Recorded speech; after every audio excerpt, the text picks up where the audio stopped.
Otherwise, I'm just going to go ahead and start. And that's exactly what I'm going to do. Alright. Go! Hello everybody, this is General Snivy. And welcome to something very special. This is a special live stream for today, and this is going to be my very first attempt at speed running a game. 100%, more or less. So, with that in mind, let's get started with Diddy Kong Racing. My favorite game of all time, and I figured this would be a good start to dip my toes into the world of speedrunning. Since I know this game like off the back of my hand, I figured this would be a perfect start. Since I know the game so bloody well. And before we start the speed run, as soon as I create my file and start the game, that's when I'm going to start my timer.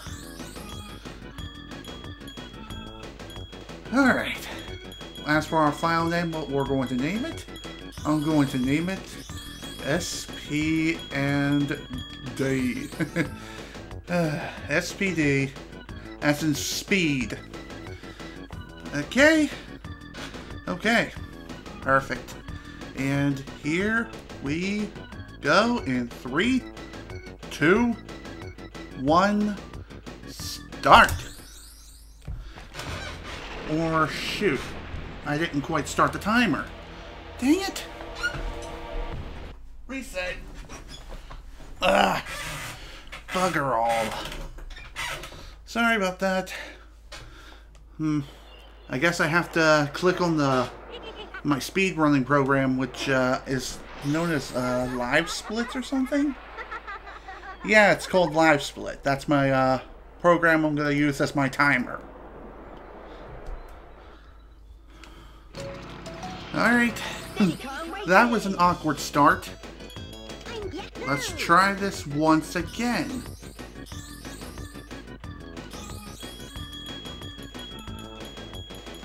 Alright.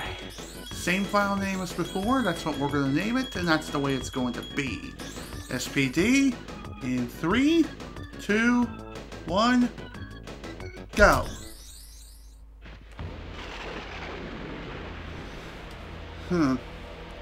Okay, something's up with the timer. Hang on, I gotta stop it. Sorry about this. Apparently my timer is somehow being green screened at the same time as soon as it starts. So I need to make a quick edit on my layout. So that way my timer is not the same color as the background. Let's see, splitter, timer, background color is,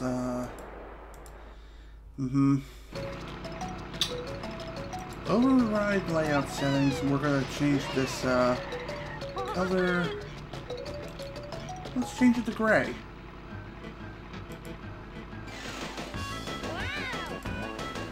Okay, let me try this just to be sure.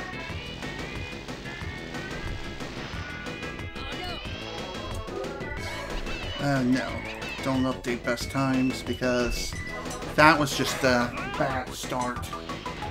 Okay, now then, now that I think I've gotten all the technical stuff sorted out, especially when it comes to the timer and everything, we should now be ready to do this for real.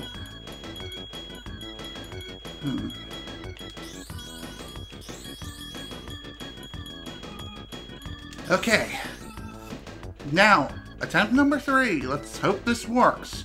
3, 2, 1, go. There we go. Looks like the timer and everything is not blending into the background, thank God. Alright, cool. Everything is running perfectly. And that is good news for me. And while we're waiting for this intro to begin...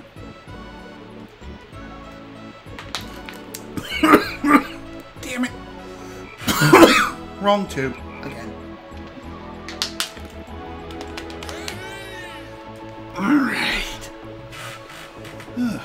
think I gotten that sorted out. Okay, maybe not. Alright, anyhow, this particular speed run is going to be special. Unlike some other speedruns you may know about, there are several categories for speedrunning, like any percent, 100%, and stuff of that nature. Well, recently I decided to watch a quick speedrun of this game by Awesome Games Done Quick, and they did a 100% speedrun of the game as well, except they used different methods of completing their speedruns. What I mean by this is they've used things such as out of bounds kind of glitches. This run is going to be 100% glitchless, so in other words, no glitches or exploits are going to be used to my advantage in any way, with the exception of certain in-game mechanics, like obviously the green boosters from the zippers, but anything else, anything that involves giving me extra speed, you know, as blah, blah, blah. What am I talking about? Okay, good, got it. Anyhow, anything that gives me extra speed naturally, such as bananas, those are fair game. However,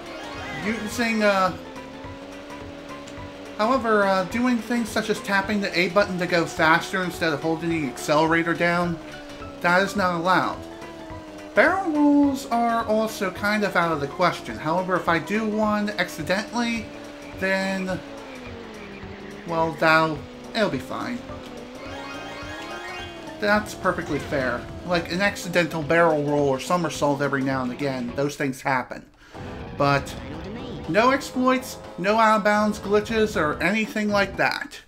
Just pure skill of playing through this entire freaking game in one fell swoop. Or more or less, all of Adventure 1, that is.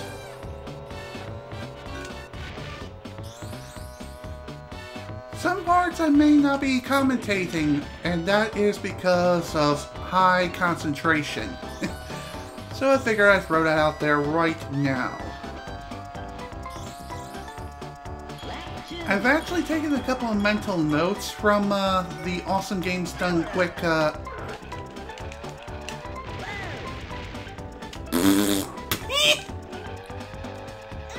Oh my god, you can't be serious. Wow, this is like the worst speedrun ever. Holy crap. I suck eggs.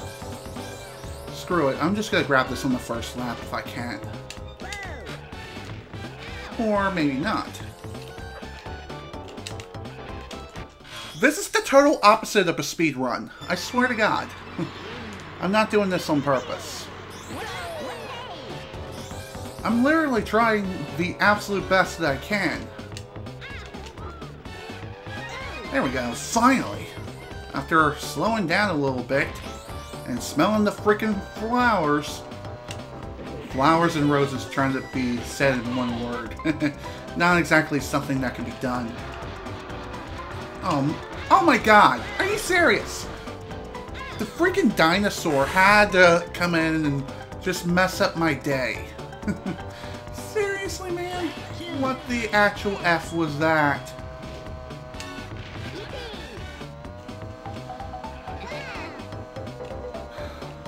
Oh, this is going to be real fun getting back into this race.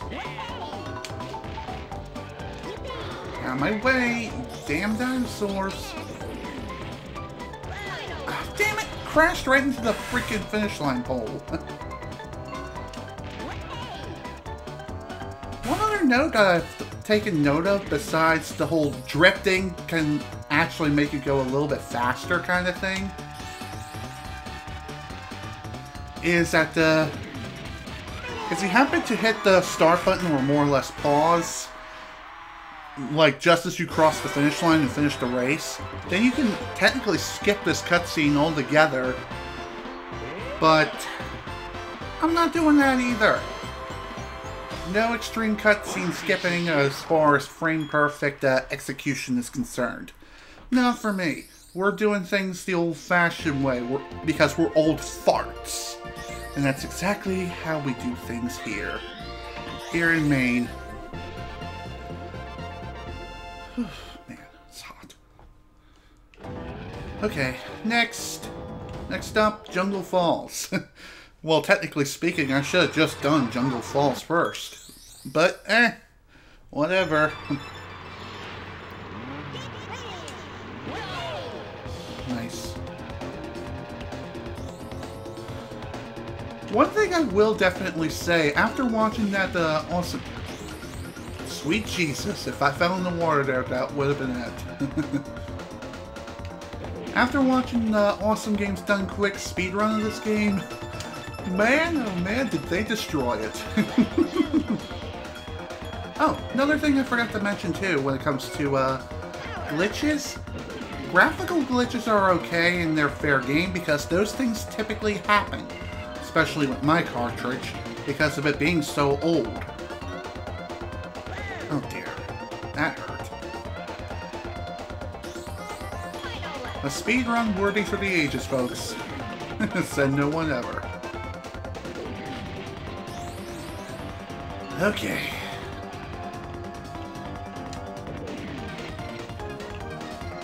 This won't be so bad.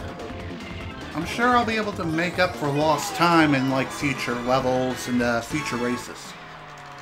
And in future worlds as well. Okay. Next up, Fossil Canyon. Oh boy. Oopsie. Gotta do that like on the first frame. Like I know what the first frame is. I may know the game off the back of my hand, but not necessarily the technical aspects of everything.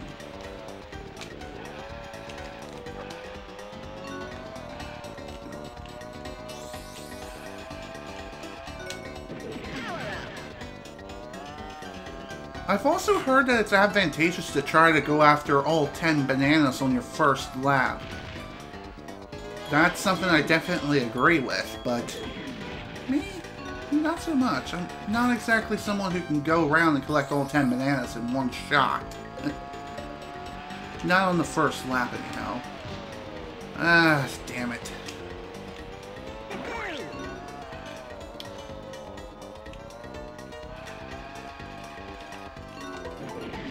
Really? That didn't register? What the F?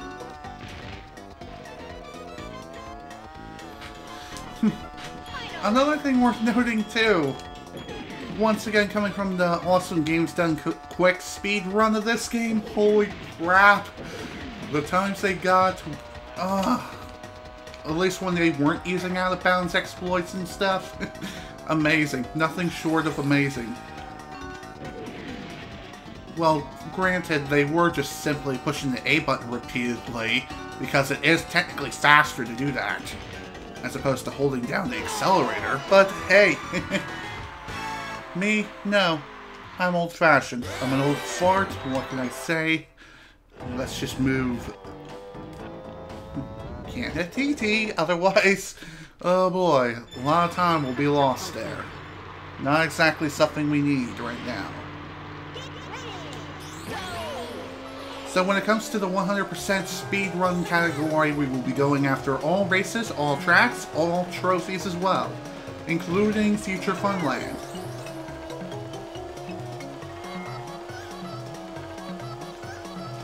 I've also learned of something new from the Awesome Games Done Quick speedrun of the game. I know I keep bringing them up, but hey, I feel like throwing it out there anyway. One new thing I've learned is that when it comes to Future Funland, you can actually just simply restart the race after finishing it, like on the first frame of crossing the finish line. If you manage to do that and then hit restart race, you can immediately start the silver coin challenge for that course. That's something I never knew was even possible, let alone being done by a human being. Those things are usually suited to tool-assisted speedruns. I don't think I have that kind of time to really try a tool-assisted speedrun of anything. Honestly, I like doing things the old-fashioned way. Just using my own raw skills on a game. Just putting my skills to the ultimate test and failing miserably. But anyhow, that's the first half of Dino Domain. Almost finished. Still got the boss fight to do. Well, not really a fight, more or less a race. Oh, man. Whew, sure am hot in here. I did turn on my fan earlier. Screw it. Not gonna worry about that now. You know what? Never mind.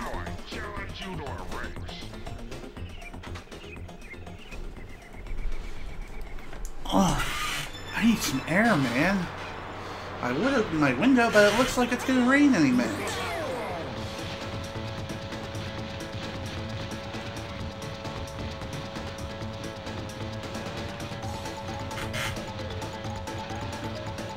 By the way, if my fan is too loud, let me know, and I'll turn it off. If there's anything abnormal or imbalanced in any way, again, let me know, so that way I can make any adjustments as necessary.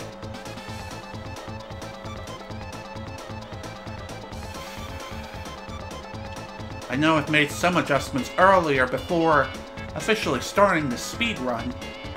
And as I said, this is my first attempt, and this is my first go. I may end up doing something like this again in the future. I know Slim Kirby has recently been doing a speedrun of like A Link to the Past, and he's using a randomizer too. So that makes things even more interesting.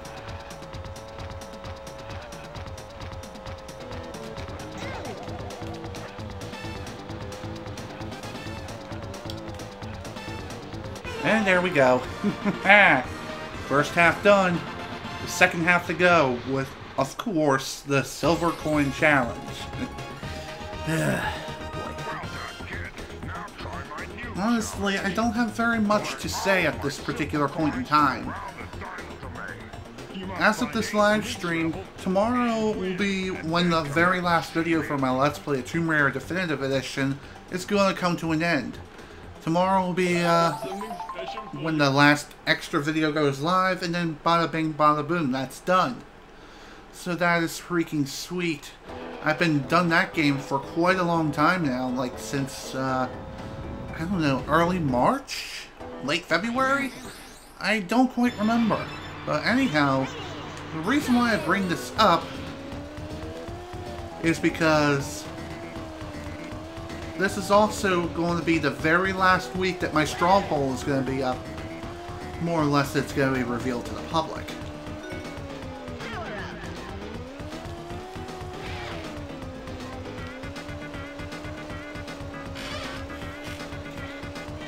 Just going to drop this nice and easy.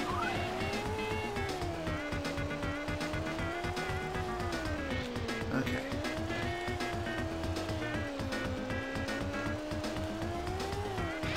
Oh yeah.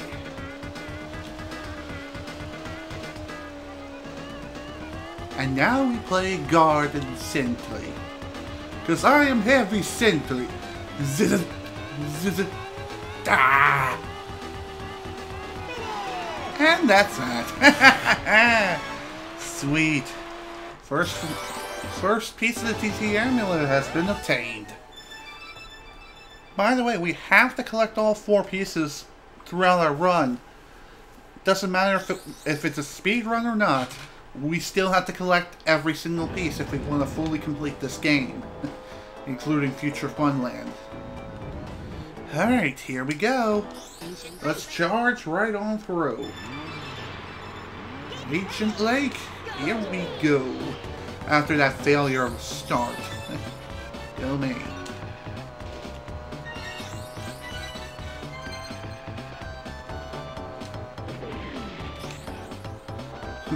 Nice job.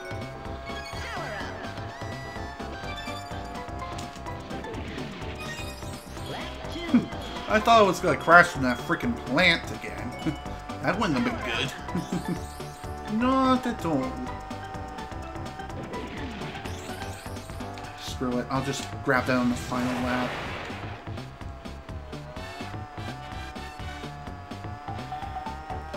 Alright, last chance. We gotta grab that coin and then move on. Otherwise we'll have to restart the entire goddamn race.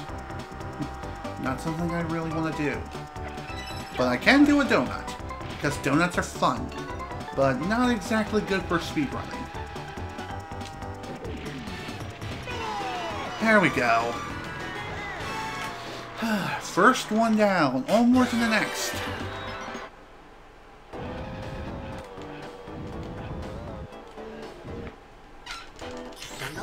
Okay, here we go. Next course. Really now? Screw you guys.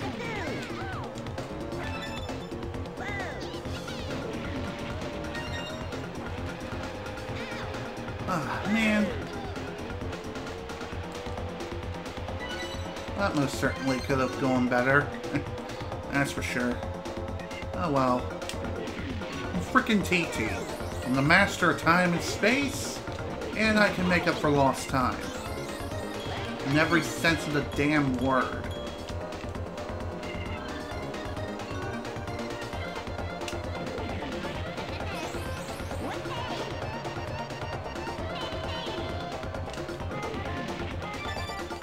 There's one. Here's two. And here is three.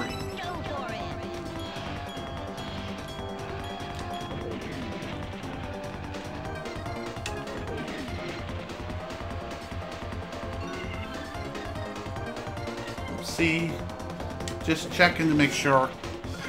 Just blech. Checking comments, no new comments yet, but whatever.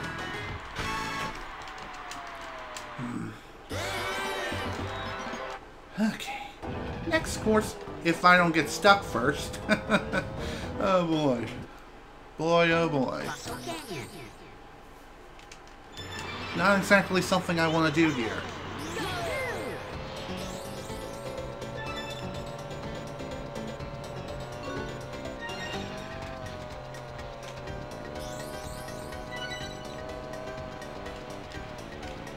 Oh man, freaking misstacked.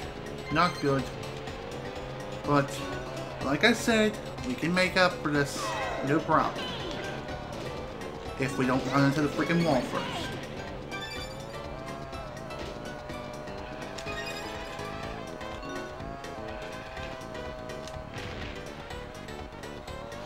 Alright.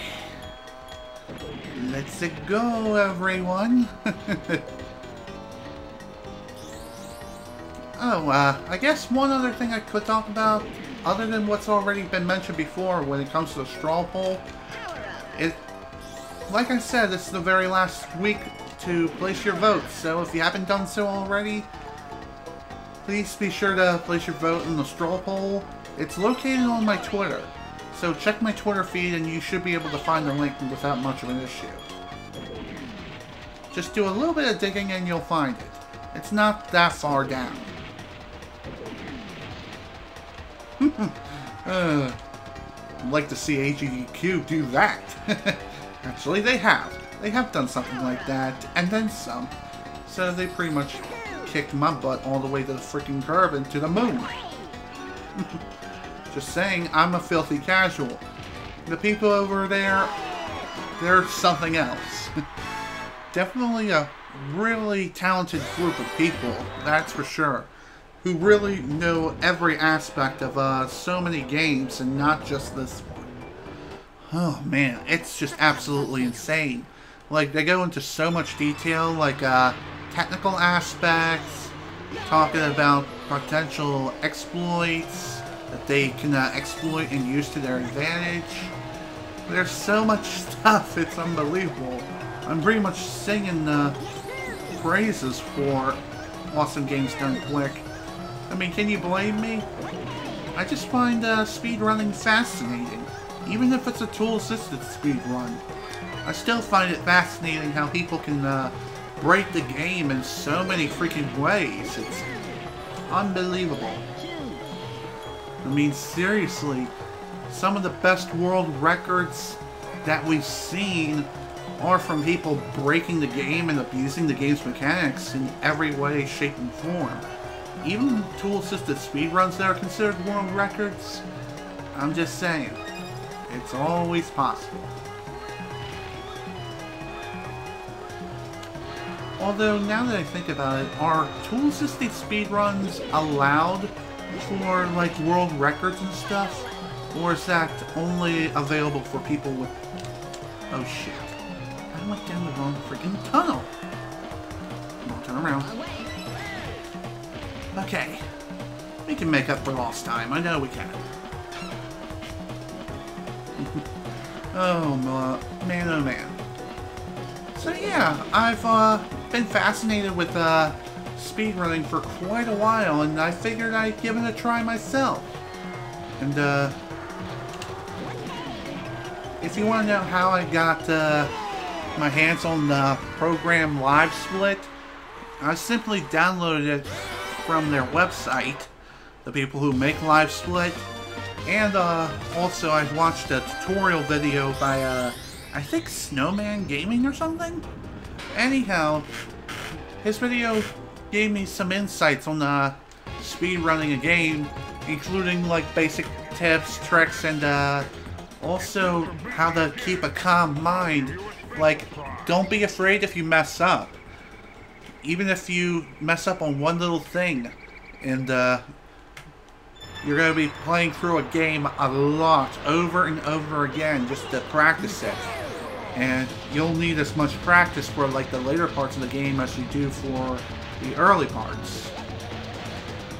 So, well, technically speaking, I kind of should have done that with Diddy Kong Racing in a sense, but at the same time, I've kind of already did that. I've been doing that for years, in like the form of not only casual play as a kid, rolling up until now, and even doing a let's play of the game twice.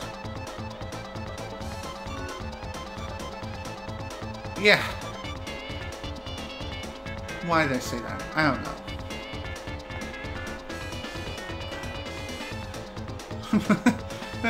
And the glitches emerge.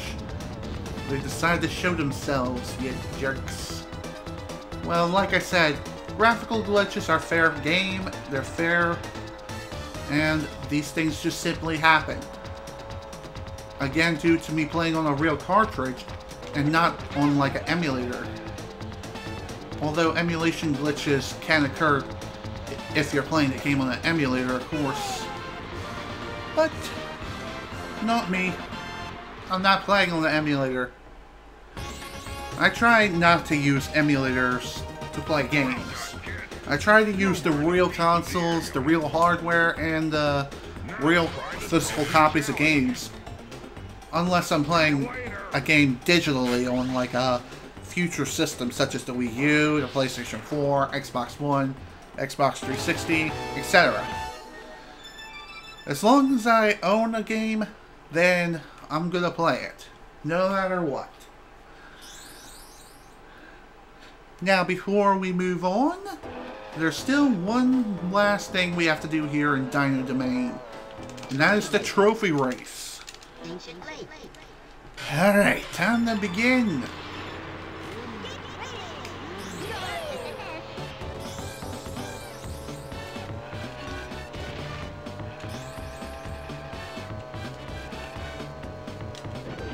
I may try more or less to not necessarily mimic those who played this game during the Awesome Games Done Quick of 2017. I wonder, is Summer Games Done Quick happening this year? I mean, it should be. I mean, they host English. Do I speak it? Yes, I do. Can I get off trees? Yes, I can. Thank you. Holy guacamole. Anyhow, I would like to maybe attend the Summer Games Done Quick 2017. When is that happening? Or did that already happen this year? Whatever. If it happened if it already happened, then it already happened. I'll just have to wait until next year. But it's still awesome to watch people speedrun games. Let me know your thoughts. If you're here live in the chat, let me know. How do you feel about speedrunning games? Do you feel like they're a great showcasing of skill and knowledge? Or do you feel something completely different? If so, share your thoughts. I'm willing to at least read your comment.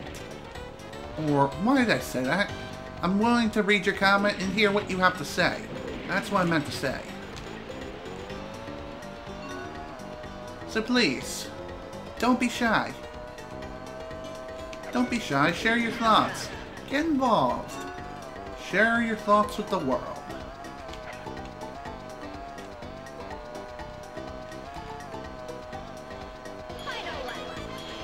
Alright. Well, one more thing I will mention about that straw poll I was talking about earlier. Right now, I'll tell you what's going on with it. Right now, we have a dead-end tie between two games. The first game being Spyro the Dragon, and the other is Yoshi's Woolly World. Right now, there's a total of 9 votes for all the games. And Spyro and Yoshi's Woolly World are tied for 2 votes each. So if you want one of the 2 games, or another game for that matter, to have a Let's Play done by me within the near future, go ahead and place your votes. I would type it up here in the chat, but I kind of need to see the sticky note I made for the controls on how to control live split, because I have it set up in a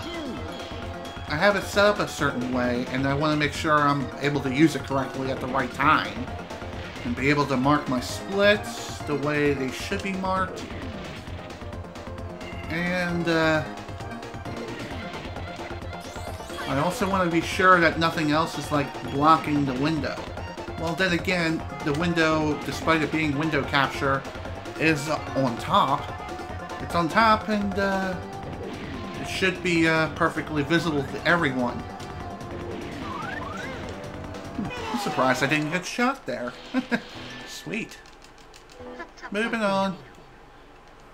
Last course. Hot Tub Volcano. And here we go.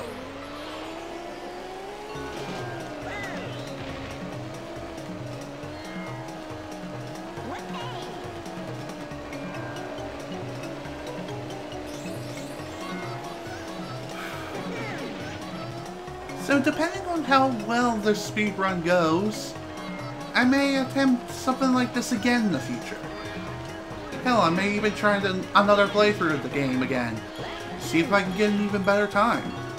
That's something I'd love to do. I mean, right now I'm having fun as is. Despite the initial mess-ups and a couple of technical hiccups, especially with the timer blending in with the freaking gameplay. But hey, like I said, this is my first time, and these sort of things will be ironed out as we continue to do these more and more often.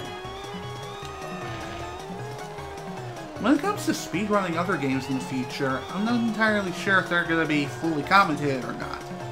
Then again, maybe I will commentate. I mean, I'm trying to commentate right now, and it's not exactly the easiest of feats. Trying to concentrate and try to complete a game as fast as you can. I mean, I technically have been doing this for quite a while now.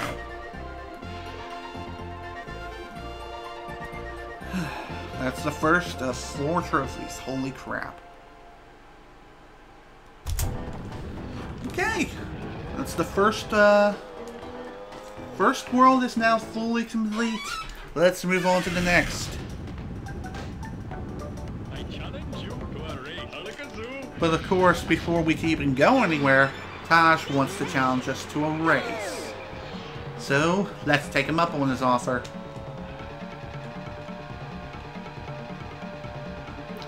I think you can end up drifting the entire time. Oh dear. That wasn't good.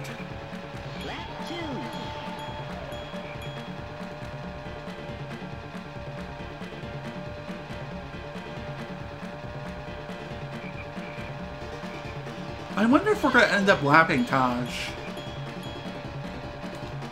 I think the kind of people over at Awesome Games Done Quick done that.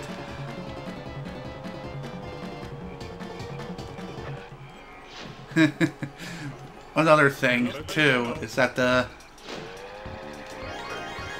they ended up just stopping here, as opposed to where I stopped. Gotta work on that. Well, whatever. It's just a few seconds. Sure, it makes all that much of a difference when going for world records. But this is just a casual speed run. We're not going for world records of any sort. Hell, I would have restarted a long time ago if I was going for a world record. Just saying. Okay. Let's start with Snowball Valley first. First course in Snowflake Mountain. I was like, did I say the right thing or did I get my tongue twisted again? Honestly, I wasn't too sure.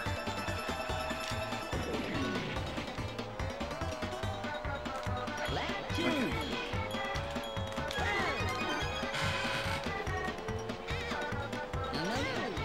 Shut it, I know. Wrong way. Ow! Ow! Crap! Crap! Crap! Great use of a speed boost there. Boy.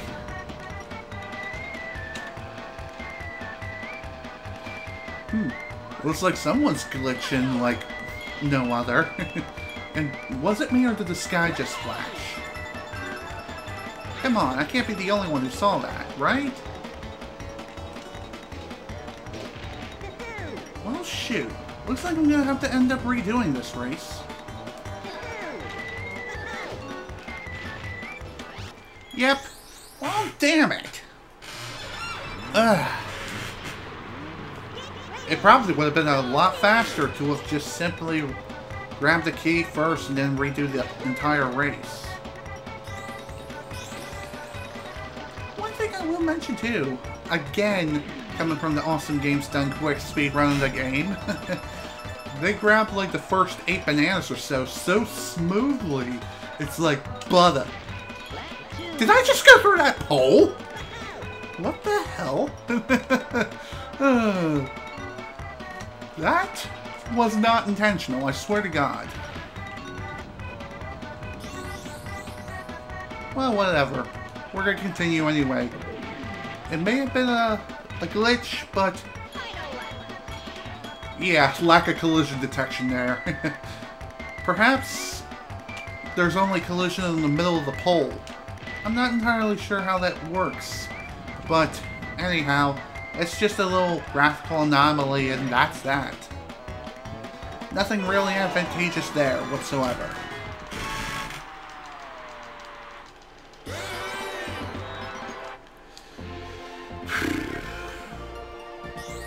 Okay. Now the challenge level for this world has been unlocked, which is Icicle Pyramid. The pole does not have a hitbox. Wow. Imagine that. I did not know that. Thank you for bringing that up. Mr.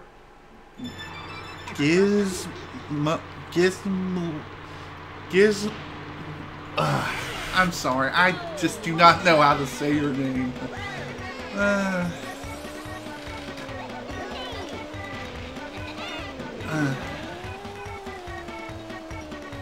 Okay, time for Everfrost Peak.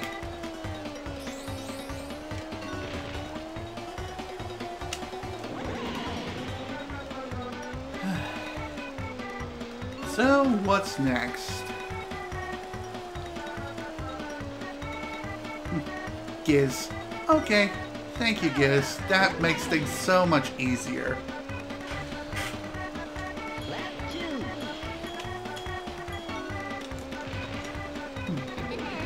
like I said several times over, not during this stream, but over the course of several streams, especially during Undertale. Anyhow, I'm bad with names. Pronunciations are okay, although I mispronounced Papyrus's name for pretty much the entirety of the game until like the second to last one. Holy crap. That was embarrassing. Well, then again, it was my first playthrough of the game, completely blind. This game, not so much. Yeah. Oh, you're telling me. If you read Papyrus's name, how would you pronounce it? Would you not pronounce it as Papyrus or Papyrus, like I've been calling him forever?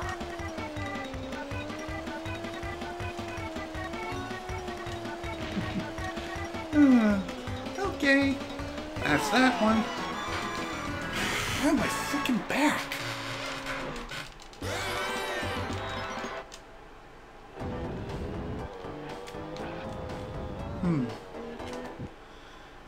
What made me speedrun the game? Well, that's very simple. Actually, it may not be so simple.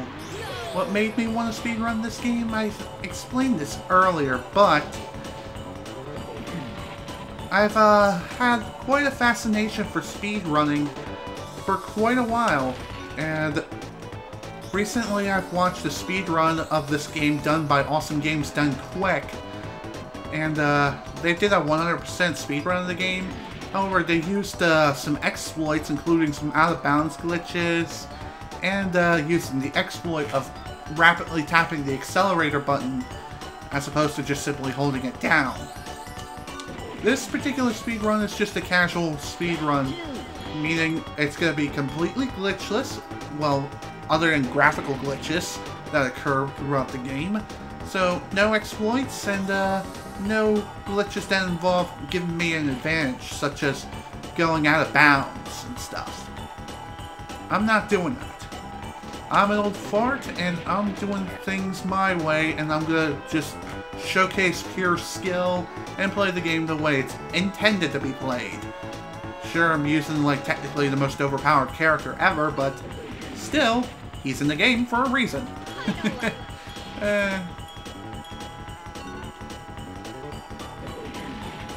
Also, I did not know about this until the Awesome Games Done Quick speedrun of the game, but apparently hugging the right wall on loops makes you go faster. How? I don't even know. It doesn't even make any sort of sense with the laws of physics. This game is so weird. I mean, everything is weird, if you really think about it.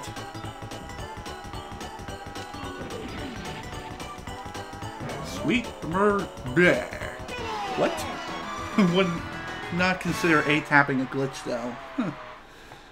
Well, true, it's not a glitch, but it is an exploit. So, exploits are forbidden for this run.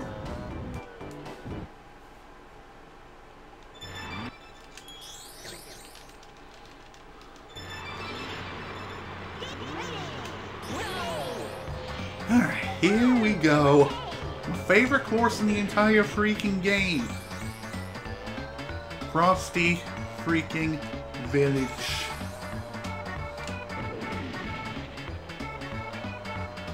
One thing I will mention is that the Silver Coin Challenge during Adventure 2, holy crap, that thing could burn in the fire. I mean, it wasn't the worst, let me tell you. That wasn't until we got to, like, Windmill Plains in Dragon Forest. Holy crap, those coin challenges could go burn in hell. Well, there is a very fine line between regular gameplay and exploits. Well, that's true. There are. However, exploits are more or less, at least in my eyes, they're ways of giving the player an advantage in a way that the game does not intend. So, for example, the whole tapping the A button to accelerate faster thing, that's an exploit. Plus, if you happen... Sure, it takes some skill to actually execute it, and execute it right. And if you're doing this in a speedrun setting, well, good for you! Holy crap, that would require so much freaking tapping for like a couple of hours straight. Like, seriously.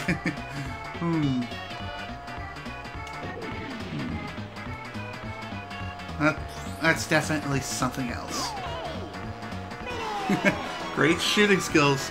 A tapping gives you more speed just because you gain a little speed while releasing the A button. Well, not really. Releasing the A button over a zipper is not really an A tap. When you let go of a button, you slow down. However, if you're holding the button down, then you're going fast. If you're tapping it, well, then you're in between. Well done. Now I challenge you to a race. Also, another exploit I found out is that you can end up snaking with the hovercraft. And snaking allows you to go considerably faster, as opposed to just driving normally. Once again, exploit, it's not going to be used here. At least not intentionally. I'm not going to intentionally try to use this exploit.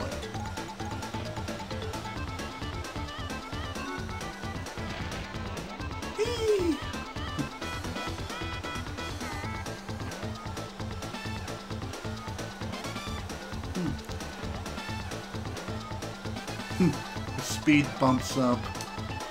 Does it? Huh. Well, what do you know? It does. Huh. That's weird. How is it that that's even possible? I mean, you release the accelerator to slow down, especially when you're driving a car. How does it actually make you go faster in this game? I don't get it. That is so weird. Well done. Now try my new challenge. Collect all the silver coins from the snow world. Collect 8 from each level and win. Then come back and see me. I needed a drink after that. I've got something special. Zipper speed depends on the initial speed you have when you enter it. Very interesting.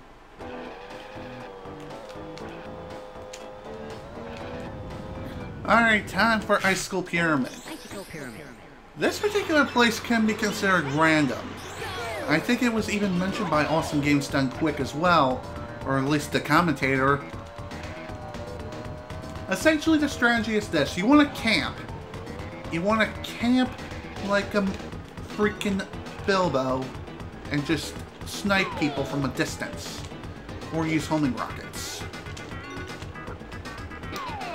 if you can even hit your target. Thankfully, the hitboxes are pretty large. Plus, racers drive by, and this is a bit of a random occurrence.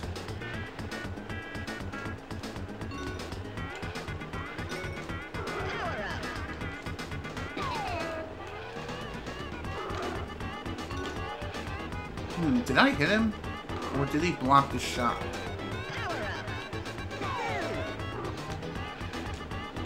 Did I just... Okay, I did not know you could do that. That was random. Take that. Okay, come on. Grab the balloon. Thank you.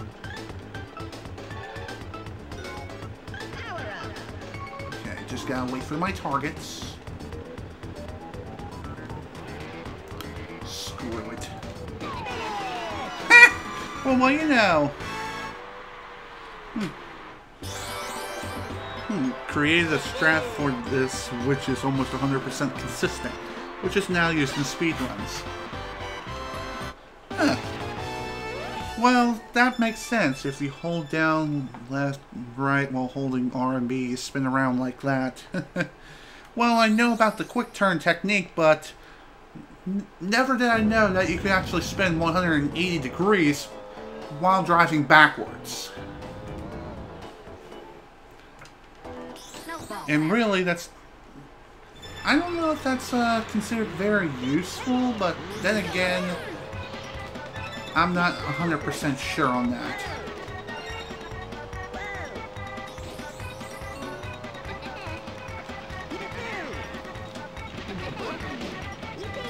Flew over the coin. Not surprising.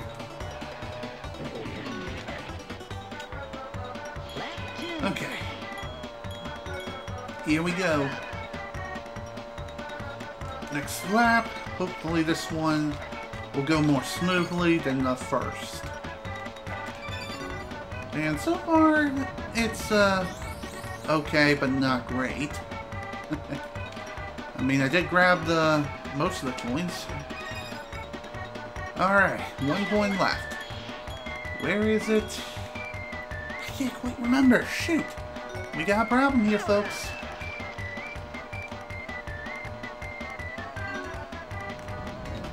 Alright, that works. That does not work.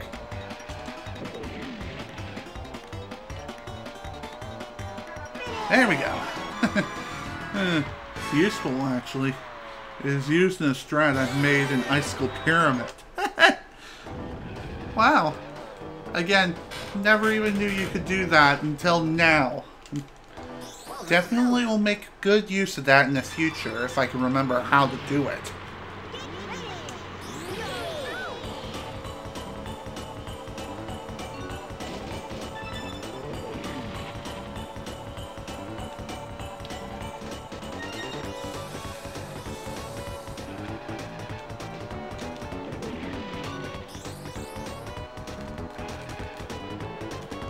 That works.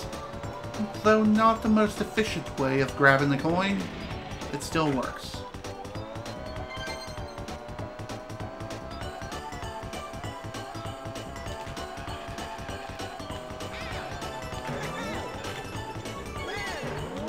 Okay. Oh, jeez. Great driving, dude. Great driving.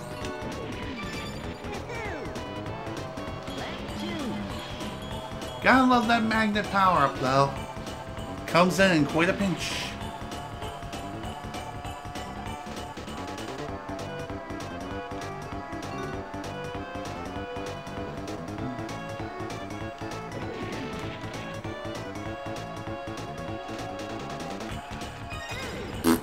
Great. Gave me the input above. Just do what that recreate the movement. Okay. Well, again, thank you for the input. Sweet Jesus. That was weird. Alright, final lap. Still 1 coin short. Where is it? Still a mystery. That's not good. It's been quite a while since I've last played this game.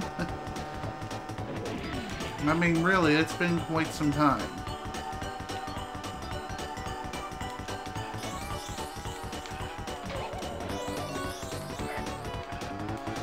Oh, shoot. Where is the coin? Well, looks like I'm doing this track again. Well, damn it. Oh, man. Hopefully I'll find it on this particular round. I mean, seriously, how did I come up with 1 coin short? Jeez. Again, not good. Definitely the most inefficient speed run to date.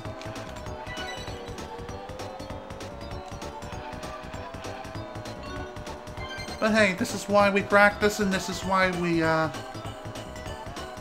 just work out the kinks and just figure out what works and what doesn't work, and then we apply them for the future. Also, I think I just saw the coin off the corner of my eye, so that's sweet. One way tree right past the end. Thank you for pointing that out. Honestly, I passed it not that long ago, and I made that observation like, hey, I think I saw it right there.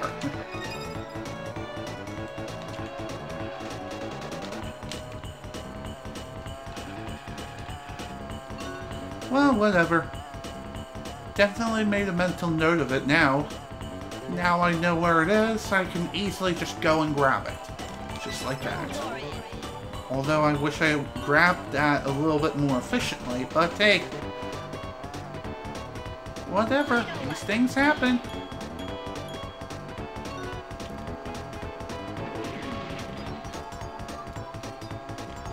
Oops. Great. Oh, that was not good. Not something I wanted to do there. How did that not hit me? No clue.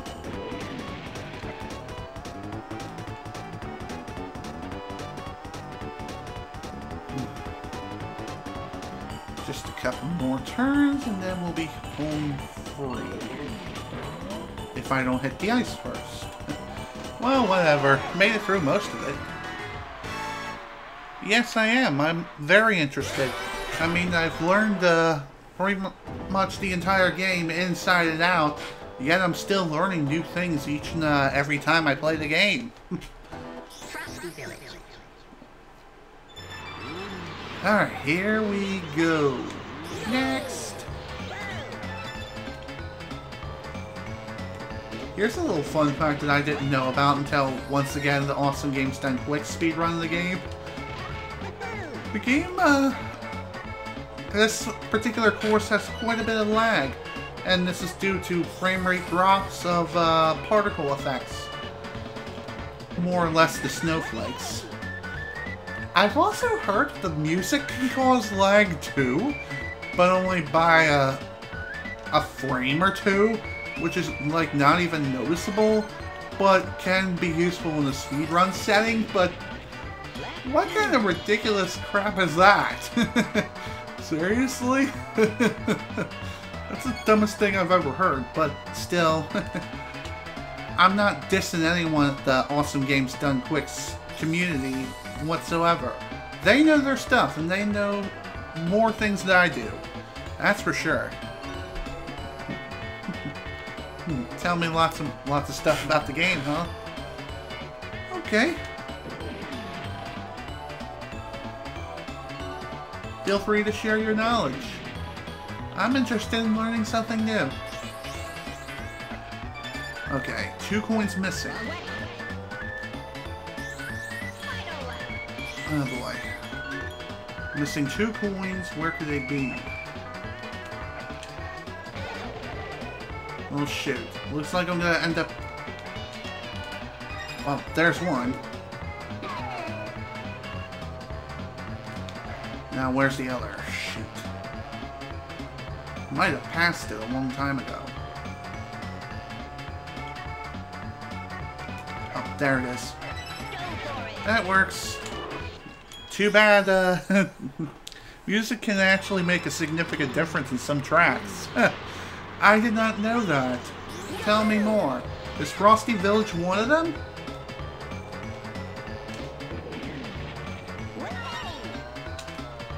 I'm legitimately curious.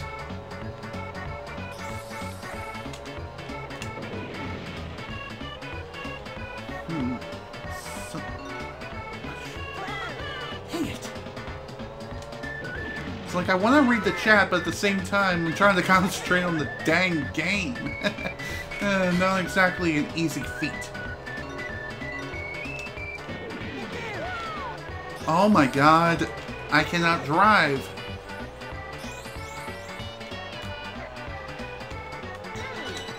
Oh my god.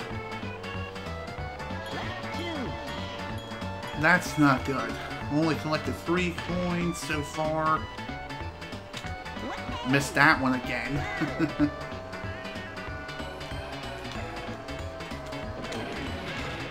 Yeah, gotta love that panic.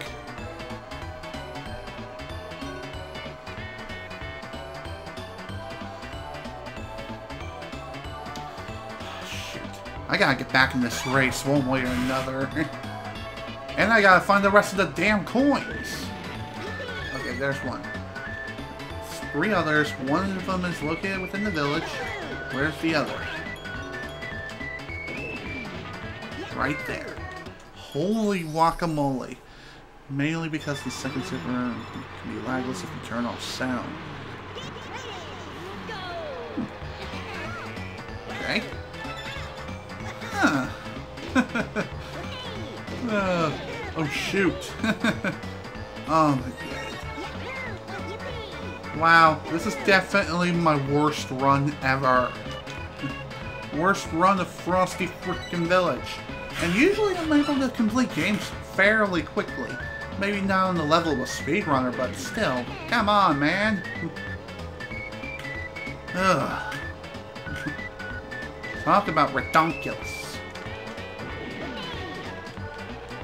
Oh, man. TT may be considered the best character in the game, but his handling stats are that of Luigi's walking animations. Yeah, in other words, very, very slippery.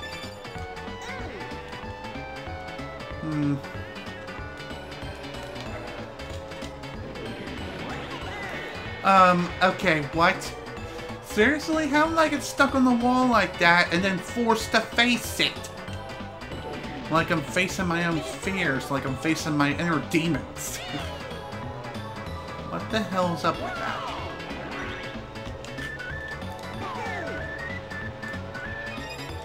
Okay, only one coin left. I think I grabbed the one by the village, more or less. Yes, I did. Okay, good. This last one should be on this main part of the course.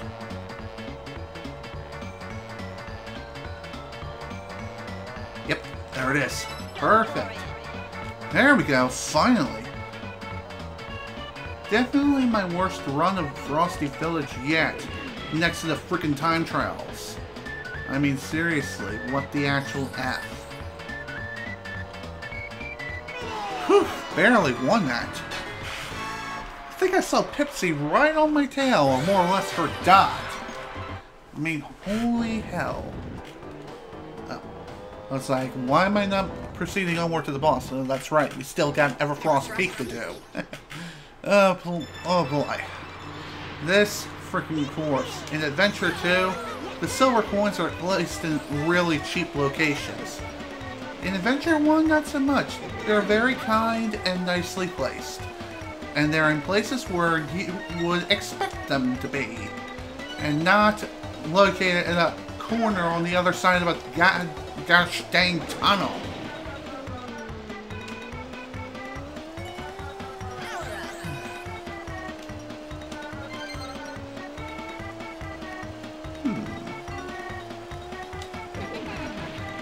Guessing you watched 100% complete speedrun of the game in AGDQ 2014.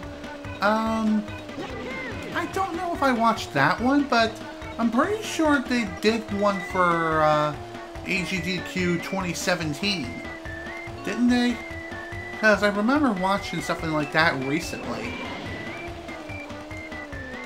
Oh my god. I can't believe I missed every freaking coin on this entire freaking lap, with the exception of that one. That one's pretty obvious. Even so, still mad.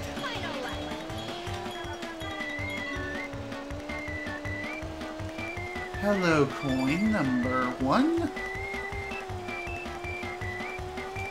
Number 2. And where is number 3? Should be just outside the tunnel here. Yep, there it is. I thought for a second there I just plain missed it. But thank God for the generous hitboxes. SGDQ 13, AGDQ 14, 15, and 16. Wow. Then I must have watched the most recent one then, which was 2016. Maybe. I can't remember which one it was. Tofu. Wow, that was awesome. I must have watched the 2014 one then, because I think I remember Tofu being the runner. If you can beat me again, I'll give you a special prize. All trophy races between me and Tofu. Huh. Wow. You were actually a part of AGDQ 2016? That's amazing.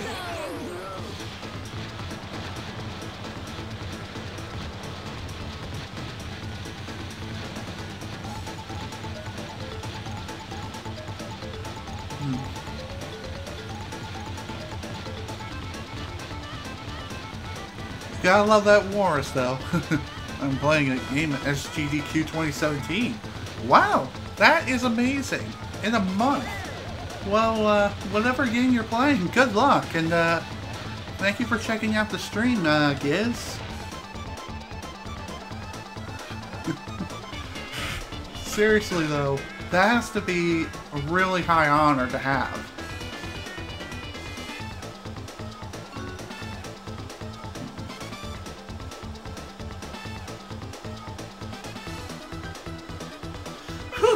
Alright.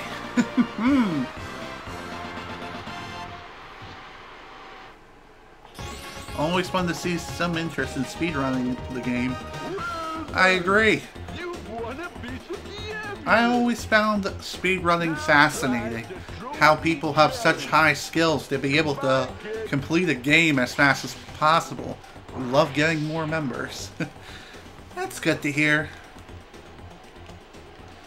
Definitely glad. I wonder how many members are a part of Awesome Games Done Quick community anyway. Probably a couple thousand, maybe 10,000 or so or more. This is just a pure guess.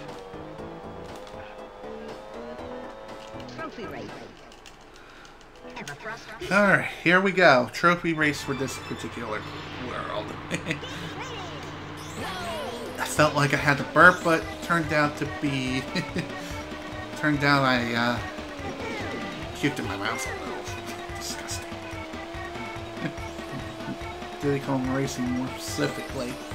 Oh, yeah. Like I said, Diddy Kong Racing is my favorite game of all time, and I figured this will be a perfect start to dip my toes into the world of speedrunning. Another game I considered first attempting to give a shot in speedrunning was the first Kingdom Hearts, but recently I've attempted to platinum the game. Though I did so successfully, I realized that playing through Kingdom Hearts, at least on the PlayStation 4, requires me to invest a lot more time within a single sitting. I mean, granted, I finished the game in about 5 hours or so, but then again, I just completed the game without changing my equipment at all and playing on beginner. Yes, I agree, Kingdom Hearts is a great game. I love the series so much that I have almost every iteration of the game series thus far. I mean, I have Kingdom Hearts on the original PlayStation 2. I even have Kingdom Hearts 1.5 HD Remix for both the PlayStation 3 and technically the PlayStation 4 with Kingdom Hearts 1.5 plus 2.5 Remix. I know multiple runners of the game, huh? Really? Very interesting. I wonder if that'll be done this year at the Summer Games Done Quick 2017. Do you know if any Kingdom Hearts games are going to be done there?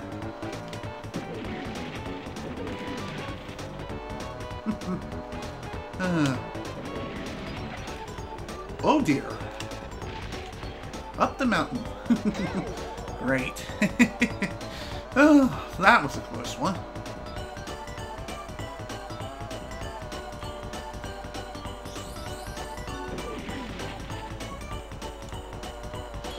Alright, here we go.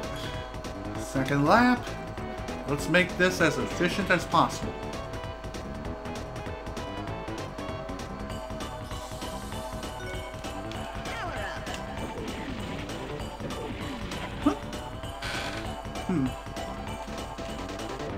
It's gonna be played.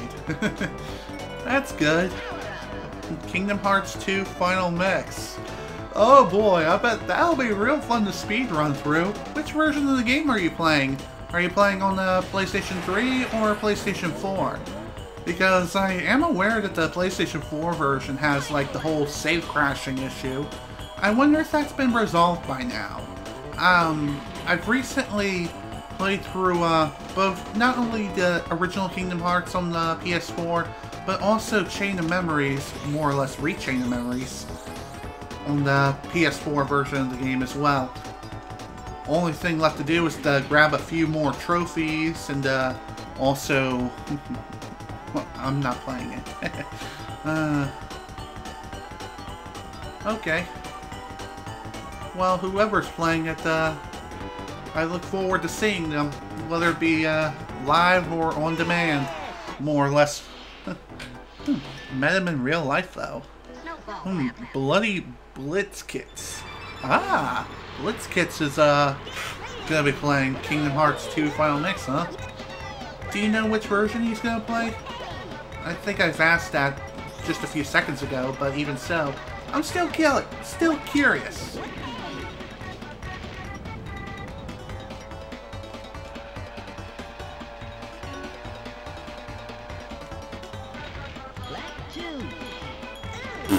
Nice.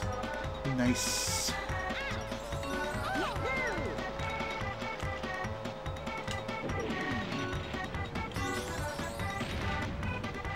Damn! Oh, that would have been something if I went through there more smoothly. As my voice cracks. Oh my god, get in the tunnel, thank you!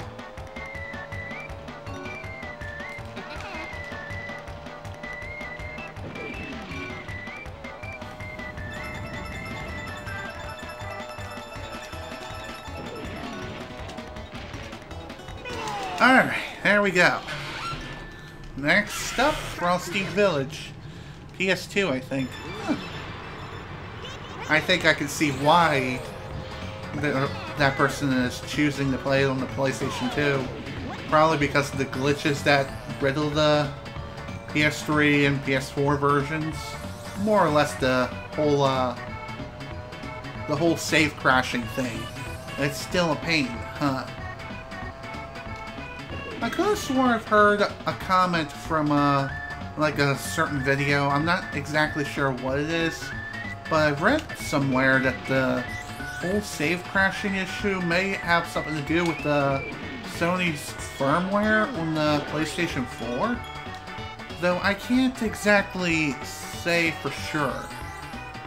I mean, I just read that one comment and I'm pretty much taking it, not necessarily as fact, but as like a general sense of saying, yeah, this may be true. Then again, I'm taking it with a grain of salt because I've yet to play the game myself and experience the issue. I mean, recently Sony did release an update for the firmware for the PlayStation 4. I think it's up to version 4.65 or something at this point in time. I can't quite remember what the firmware number is, but either way, it's the latest version of the firmware. I just wonder if anyone has reported any new save crashing issues since the release of the new firmware update. It could be possible that it's fixed by now, but then again, I don't know for sure. Only one real way to find out.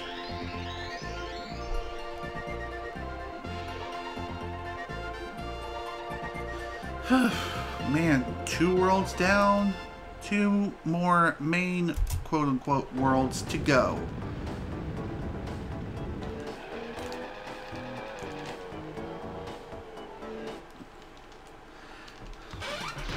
Alright. Yeah, sure. Challenge me to a race and have fun.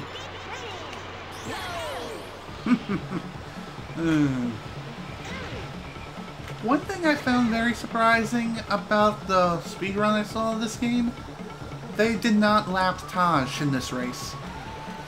Then again, I don't think it is possible to lap Taj at all. At least in this particular race and the next one. but don't quote me on that. I can't say for sure.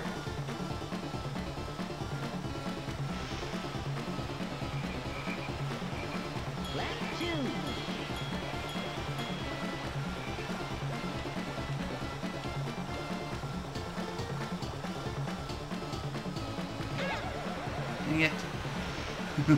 We always lap Taj here. Is that so? It's still funny to be able to do something like that. Truly shows how skillful a player is if they're able to lap Taj during any of these races. At least in my personal opinion.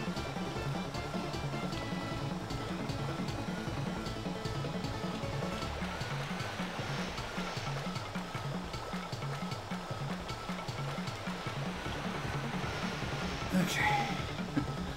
Let's finish this right.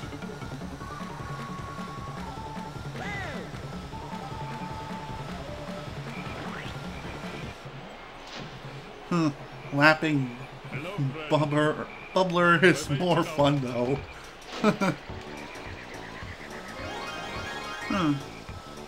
Oops. What am I doing? Heading to Sherbert Island, that's where I need to go to next. I'm a freaking goober. Whatever.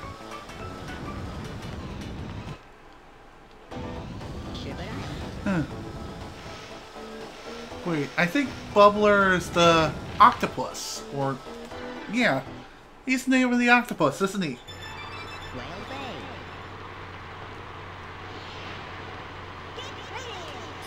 When I was searching around online recently for icons to set up my splits for this program, when I was looking up the bosses, more or less their icons to represent the different areas of which they rule, each boss and their icons, they have their names associated with them. It's funny how these people learn these names of all these bosses, even if they're not exactly mentioned in any way, whether it be text or speech. It's really weird. I mean, as a Tricky Triceratops, Louie the Walrus, Blubber the Octopus, and Smokey the Dragon. What can I say? Only he can prevent forest fires. But then again, he is a dragon, so it's kind of ironic if he has that name.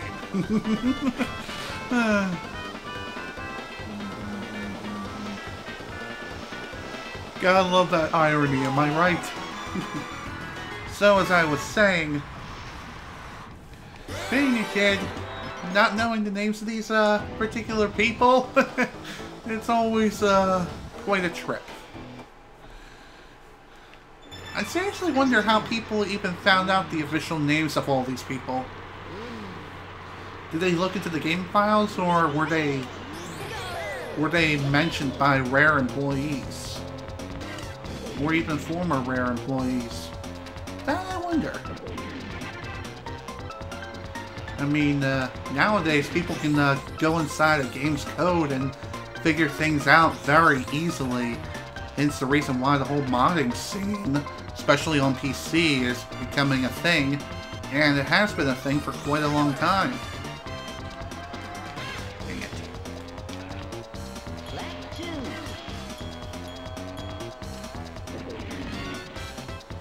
Oh, right. Forgot I gotta grab the key. But, you know what? I think I'm just gonna worry about that after I finish this up. Ugh. Why do I keep having that feeling I gotta burp, but I end up puking in my mouth instead? Well then. That's one way of getting through there.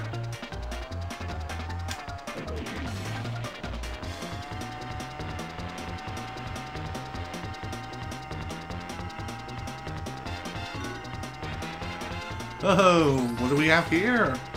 Glitchy shadows, or is it the cart? Is it the cart that's glitching, or is it the shadow? Either way, something's glitching. Looks like the glitch gremlin is planning an invasion, and he's already invaded this cartridge.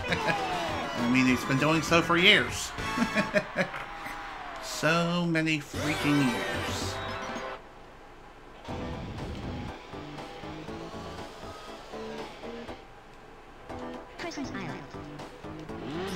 I wonder why I can't select the hovercraft here. That's weird. Perhaps I can only select it after I complete the silver coin challenge? If that was the case, then why the hell did I do this race? Probably because I wasn't even thinking about the key and instead was just thinking about talking about things. And that was that. But hey, what can you do?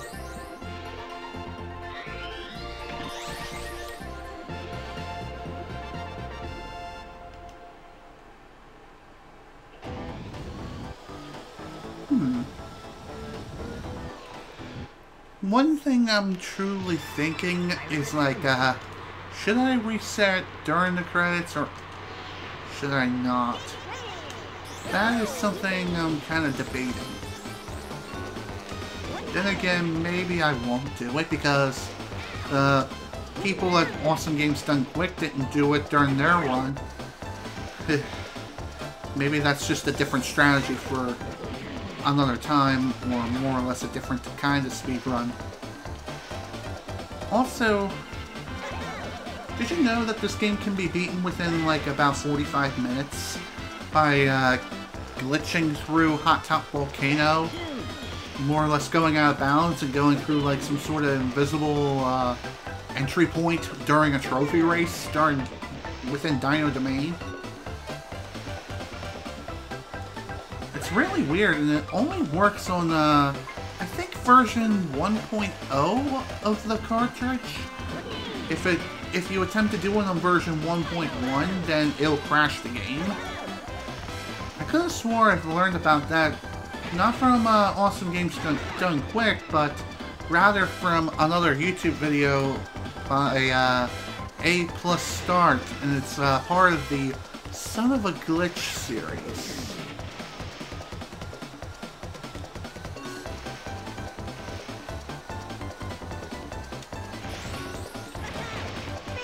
Alright, nicely done. There's that one. Onward to Treasure Caves. The reason they did not reset was because it was a thing to watch it back in the day. Ah, okay.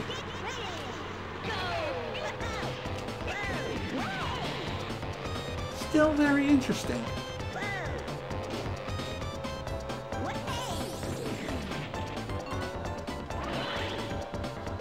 Mid-2014, we switched, so now we reset.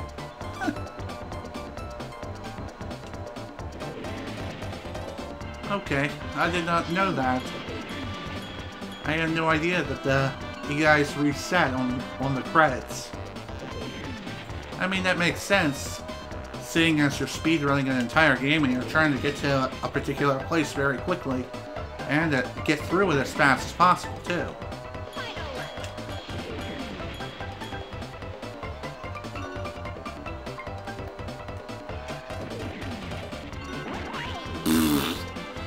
Well, that stunk. Any percent category you just mentioned is what I'm gonna run it as. SGTQ. Wow, you're gonna run an any percent, huh? Wow. That's awesome. Good luck to you. Can't wait to see it done. Whether it be live or on demand. Like I said earlier. Even so. Can't wait to see it no matter what. I'm looking forward to it. You're welcome. Well done. Now I challenge you to race. Oh boy. Everyone loves this boss, am I right? Yeah, no one does. This guy is the bane of many people's existence. Mine is not only him, but also WizPig. Both are very difficult, but this guy is slightly easier than WizPig, that's for sure. And the whole reason for that is because once you get in front, then you're good for the rest of the race. After that, then if you happen to fall behind, then it's a challenge to get back in front again. And the second race is even worse because instead of mines, he has bubbles. And if you get trapped in a bubble, you might as well restart. It's just that insane, that freaking bad.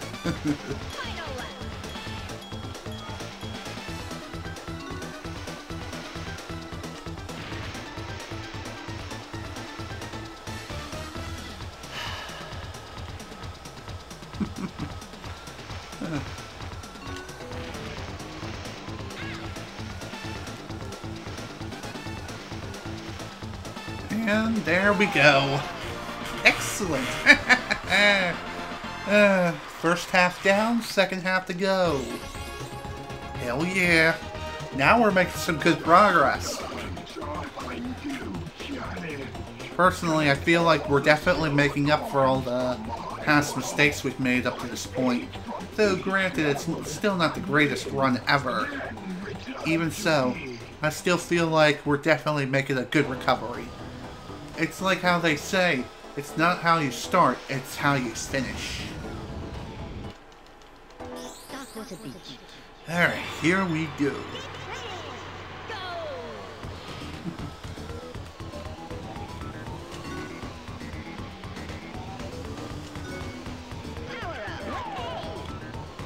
Huh. Man, should have hit him. Sweet.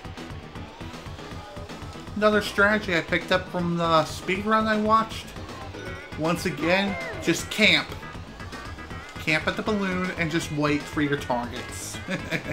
Kind of reminds me of being the old-fashioned sniper in the Call of Duty title. Not so much a quickscoper, but the kind that just sits at the back of a map, aiming down a scope and locking down a lane. I know it's kind of weird how I'm bringing up Call of Duty into this equation, but it's just something this is just how I feel about this. I think I just missed completely.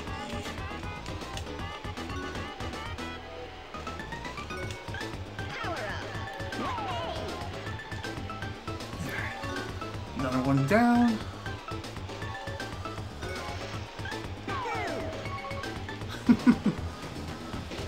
Oh man, not good. Banjo.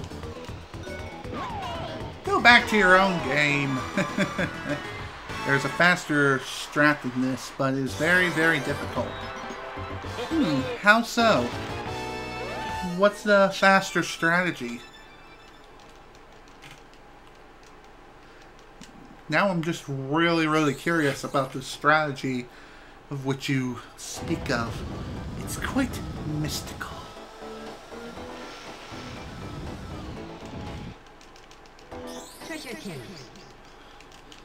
Alright, let's do this.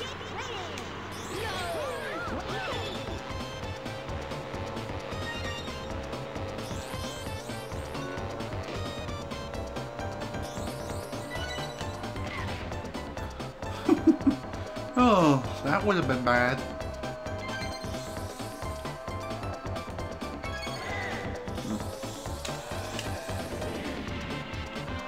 Okay. CPU's movement is based on my own movement. I did not know that. I guess that makes sense since they're trying to track you down. But at least they're not really more or less working together to take you down. Otherwise you would go down faster than you can possibly blink.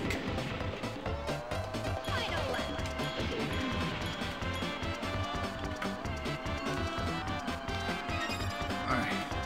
That's one down.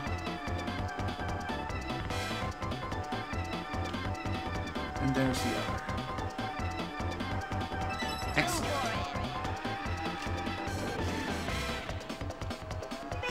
And there we go. Hell yeah! So there's a strat where you can drive around and hit CPUs with lots of single rockets, and you do it all quickly. You lose rockets, you were good, but if you miss, then you're in trouble. That makes sense because you are using single rockets. Despite them having a generous hitbox, you still have to aim with them, and you still have to essentially hit your mark in some places.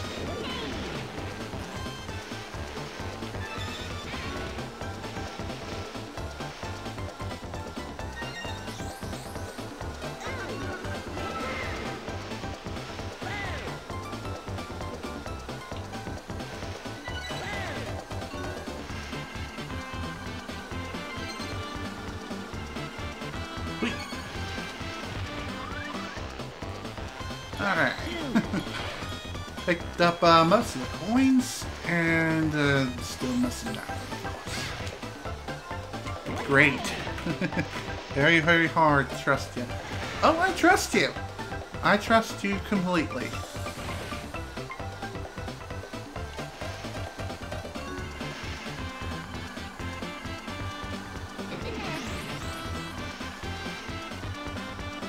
Screw it, I'll pick it up on the final lap.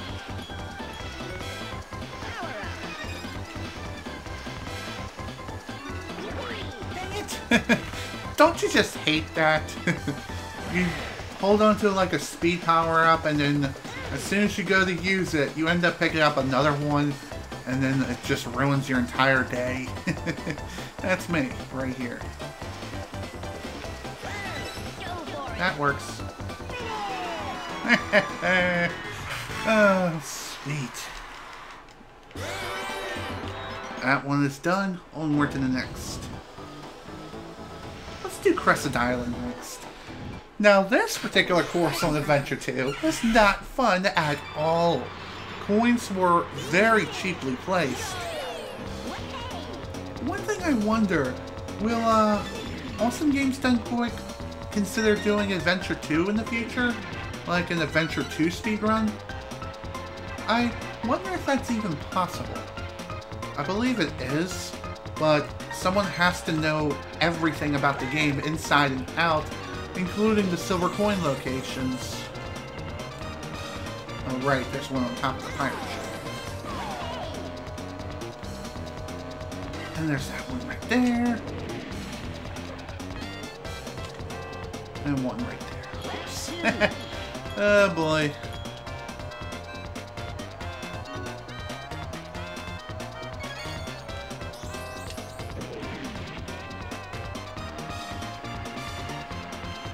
Okay, I think I have an idea of where all the coins are.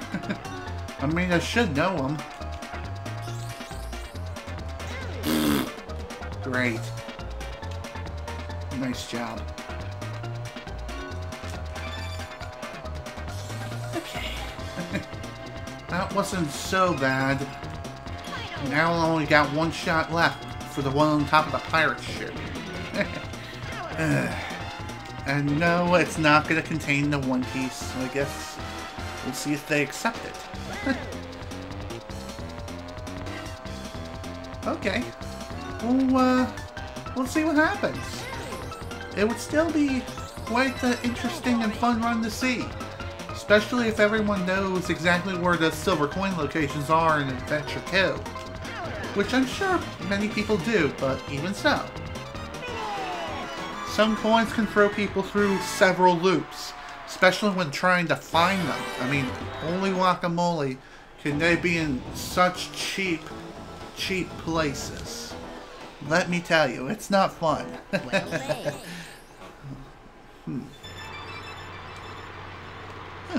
Adventure 2 100% ADQ 2018. Wow. So it's going to be done in 2018. That's sweet. Once again, I'm looking forward to that.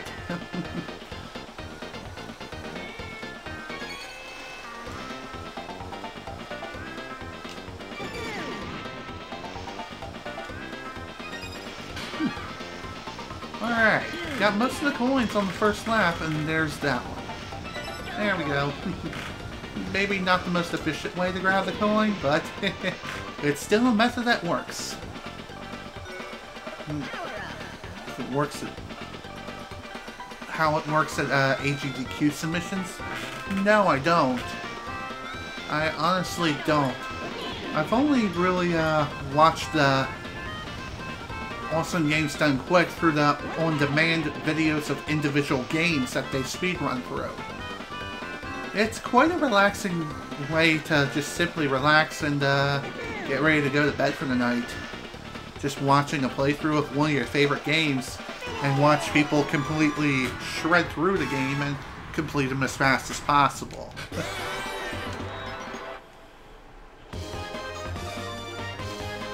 Alright.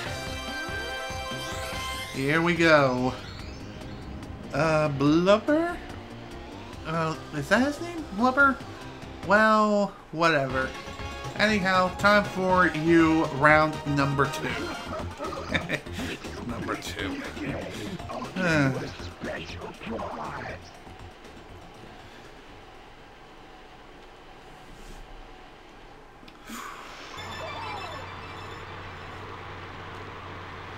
Okay.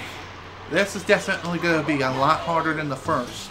Especially if I mess up like that, and that, and that. Perfect. Whatever. It was faster just to restart anyway. I swear that guy just completely throws me off.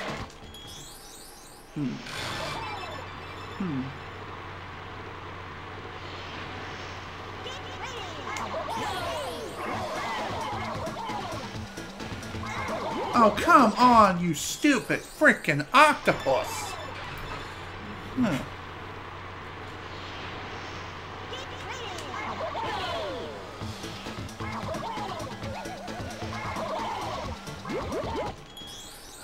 Man, screw this freaking octopus and screw his freaking bubbles.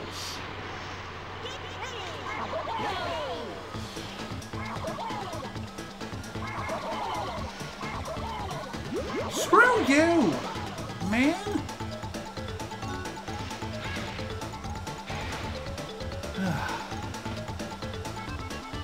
Seriously, screw this guy. Screw him and his frickin' bubbles of death. That's a restart immediately.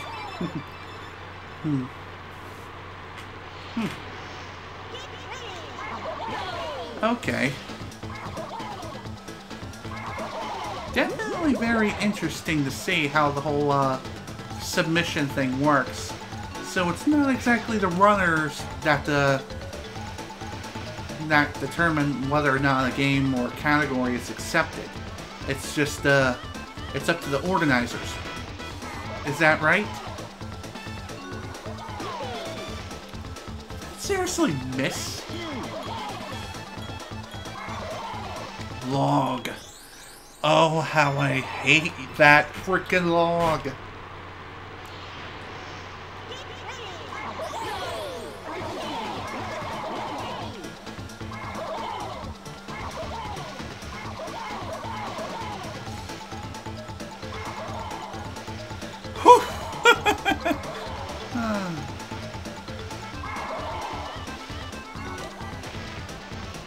Sweet Jesus. Not the time to be crashing, people. Choose game categories from people who offer them. Okay.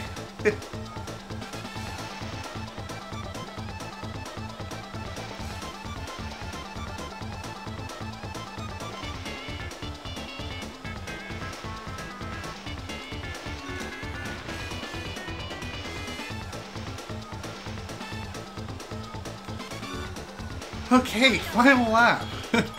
Definitely going a lot more smoothly now. Now that we finally got in front of the freaking octopus and and actually managed to stay in front and not get caught in the freaking bubble early on.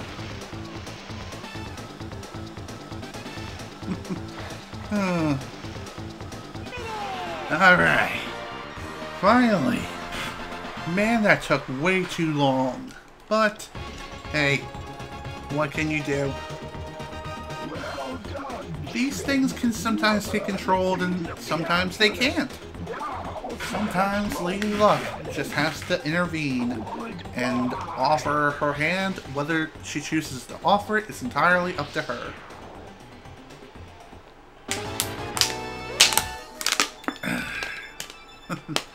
Alright, one more piece of the amulet left to go.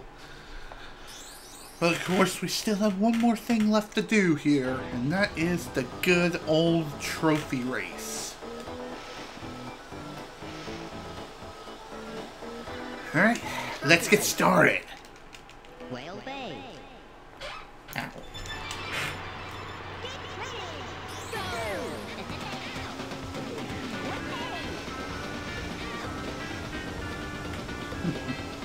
Now, what am I to talk about? I'm not exactly sure now. At this point now, it's pretty much just take everything as it goes. Really? How did I... Right, I probably didn't quite hit it the way I meant to. Whatever. One thing I've always wondered, when it comes to planes, especially in this version of the game, hitting zippers on the ground is definitely a challenge within itself. I wonder how it is that a speedrunner is able to more or less hit a zipper on the ground while flying a plane every time they run over it. So, do you know what the bananas do? Yes, I do. I know what the bananas do. They increase your speed and acceleration, but you have to collect 10 of them before you see any real effect. Every time you collect a banana, your speed increases by approximately 1 mile per hour. However, once you hit 10 bananas, then you don't see any more benefit of collecting any additional bananas. Is that right? Well, that's why I've always believed it for years.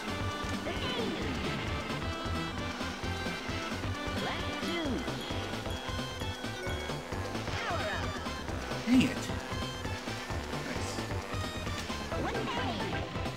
Nice. Well, I guess... Yeah, that's true, I do.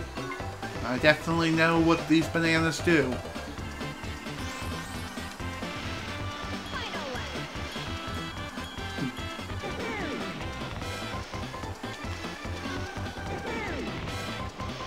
So, anyhow, what's gonna be next? When, Oh shoot, what was I gonna say? Dang it, I done forgot. Well, whatever. About ground zippers, you just have to practice. That's true, you do. It's true that practice does make perfect. And it's definitely something I gotta work on, because I can't exactly hit them consistently. It's actually easier to hit a ground zipper in the DS version of this game when flying a plane. And the whole reason for this is just due to the fact that the hitboxes are extended when it comes to height. The height has been extended for them in the DS version, but not the N64 version.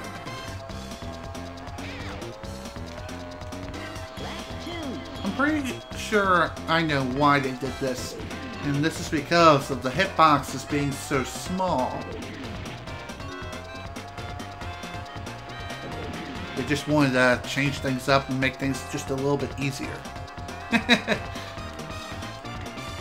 Well, the DS version cannot hold a candle to this version of the game, but it's not the worst thing out there. By far, there are far worse games, but the DS port was definitely not a faithful adaptation whatsoever. And it was pretty disappointing, to say the least. But even so, it was still a fun game, but even so, I expected a lot more from that version of the game. And hence the reason why I still hold the N64 version of the game so high and mighty on the Tower of Excellence.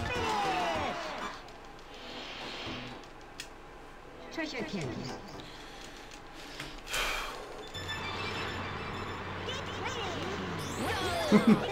Oh my. Looks like Diddy's card is glitching. You gotta love old games and their graphical glitches, especially when it involves morphing the skin to like the center of the freaking track. Even though it's a non-existent plane, quite literally. Uncontested when it comes to racing games. Well, that's true. There weren't too many racing games on the DS. And, at least as far as I'm aware.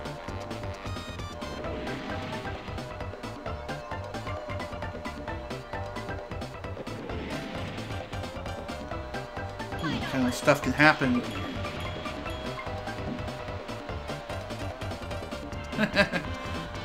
Actually, my card isn't tilted at all. The card itself is sitting straight on the contact points the way they should be. However, the cartridge itself is very old. Oh yeah, I definitely agree with you 100%. Not only is this game my favorite racing game, but it's also my favorite game of all time.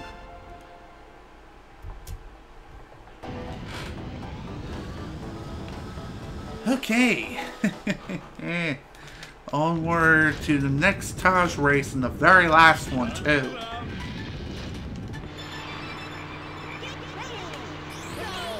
And so the mighty chin glitch returns, everyone. You gotta love that glitchy chin. But yeah, as I was saying, hours on... No, a lot too. Thousands of hours on it. I like it too. I know exactly how that feels, spending a long time playing a game over and over again.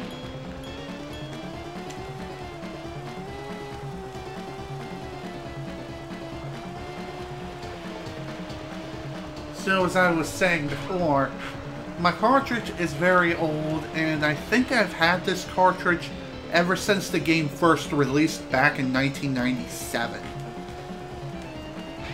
It's well over 10 years old. Hell, I think it's actually... I think it's around 20. Around 20 years old, and it still works. Still works perfectly fine, and it's perfectly playable 100%. Just little graphical glitches are a thing, despite it, despite me having the game and... Yeah, despite me having the game for like the past 20 years since it was released. It's been a long time, let me tell you. Hello, Fred. Bye-bye for now.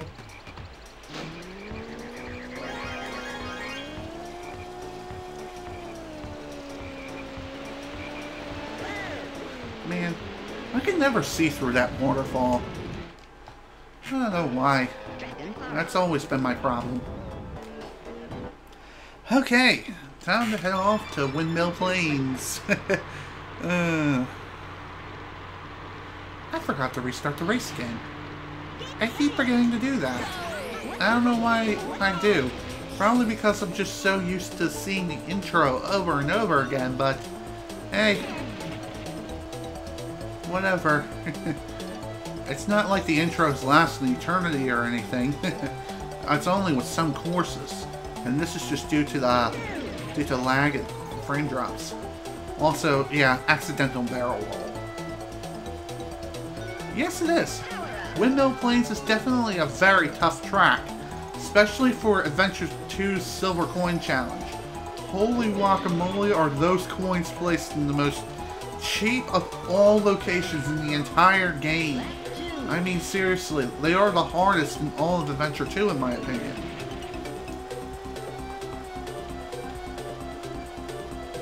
It's funny how I say this too, because the hardest silver coin challenge to me in Adventure 1 is in Greenwood Village. And I got stuck on that silver coin challenge for years. It wasn't until my teenage years, till around age 16, when I finally beaten that particular silver coin challenge and managed to beat the freaking game. Holy crap.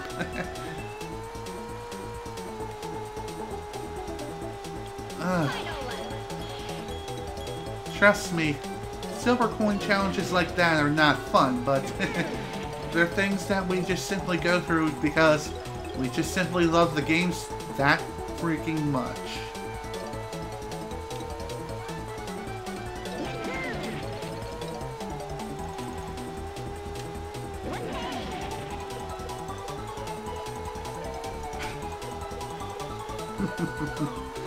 Ah, boy.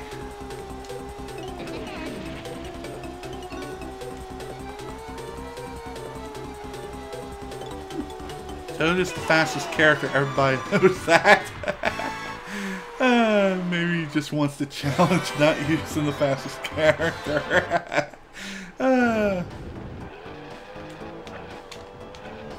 Oh, what do we have here? Everyone is not a cheater like you, AP. Oh. This is too much fun.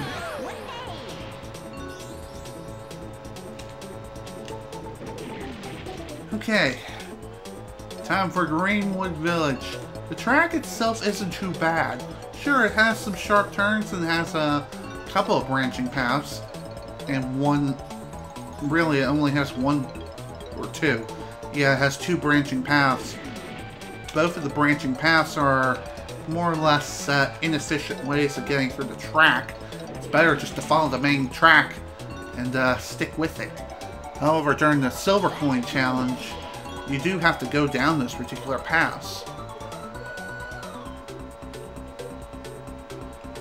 Thankfully for here, we don't have to worry about that just yet. But we will have to worry about it in the very near future.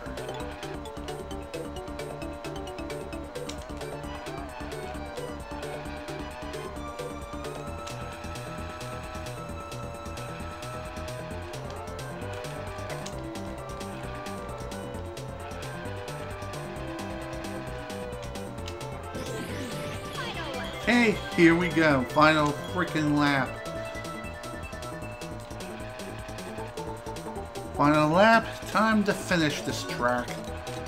Not once and for all, because we still have to go through here again during the silver coin challenge, but even so. Still gonna be a fun time.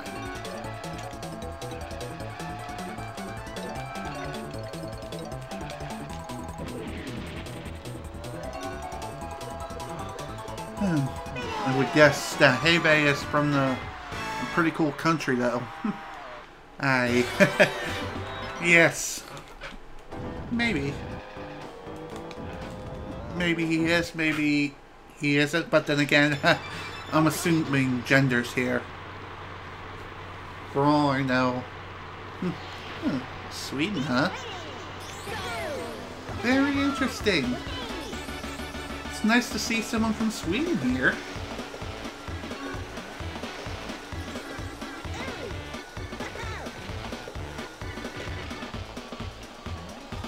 Right. Still got the matter of the key here. From what I've watched the speedrun of this game prior to doing a speedrun of the game myself, I saw that the runner grabbed the key during the second lap. Which I can see why, that's for sure. Because grabbing the key involves you having to turn around. You have to turn around after hitting the freaking bell, boost up the bridge, grab the key, and fall back down. Crap, crap, crap, crap, crap, crap, crap, crap! Ah, crap baskets. Working as an underwear model. Not bad, huh? Not bad indeed. Whatever floats your boat. Whatever you choose to do, so long as you're happy. That's all that matters. Okay, screw it. I'm gonna try to grab the key on the first lap. That way I can get it done and over with.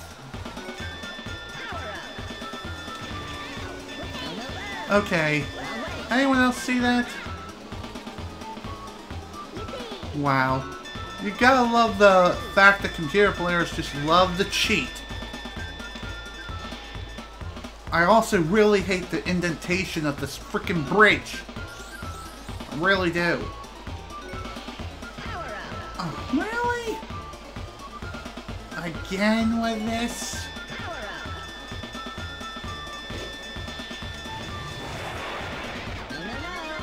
That works. Perfect.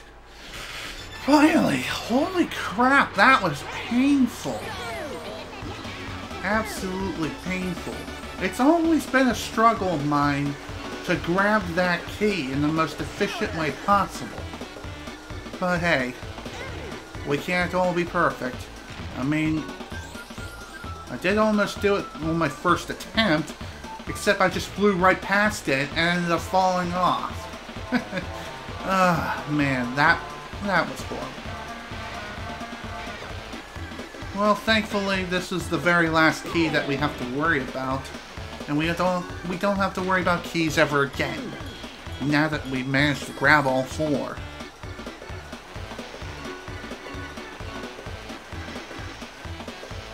Okay. Now it's time to talk about Boulder Canyon. At least a little bit. Oddly enough, Boulder Canyon is actually my second favorite track in the game. Second only to Frosty Village, which is my favorite track. And the reason behind that is because of the music, for one.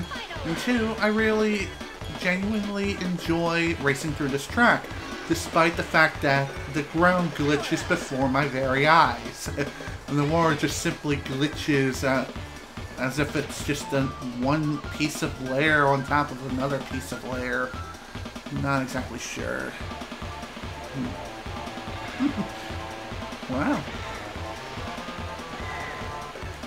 Definitely feels nice to have multiple country viewers, even if it is 100% of one country. Even so, started that favor from the bottom. Boulder Canyon and Frosty Village. Actually, no. Boulder Canyon and Frosty Village are two of my most favorite tracks. Not in the sarcastic or bad way whatsoever. I genuinely enjoy both of those tracks.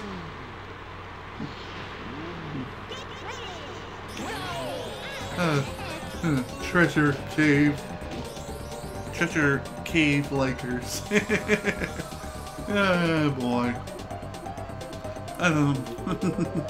I don't know what to say.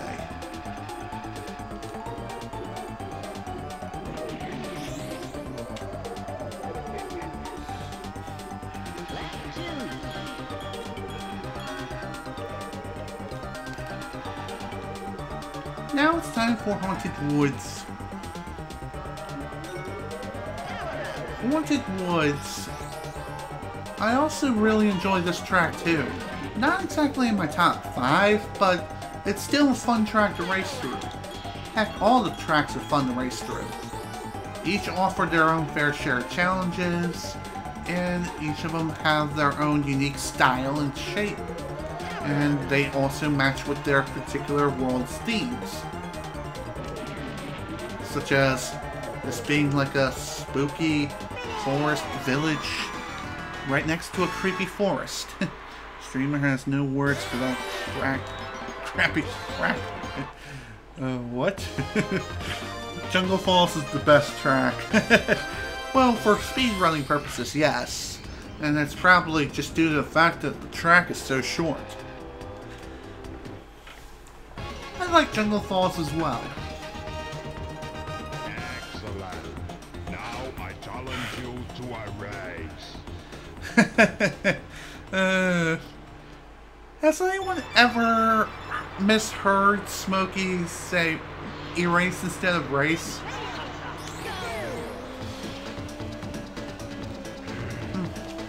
Is it just me? Alright. One other thing I really don't like about this particular flight, or more or less one thing I really don't like, is the darkness. What am I playing? Kingdom Hearts? Dang it. This is probably just due to the settings I have on my TV. I mean, the TV I'm using has a game mode functionality as one of its presets. And, an erase battle. Yeah. Definitely going to erase me in every way, shape, and form.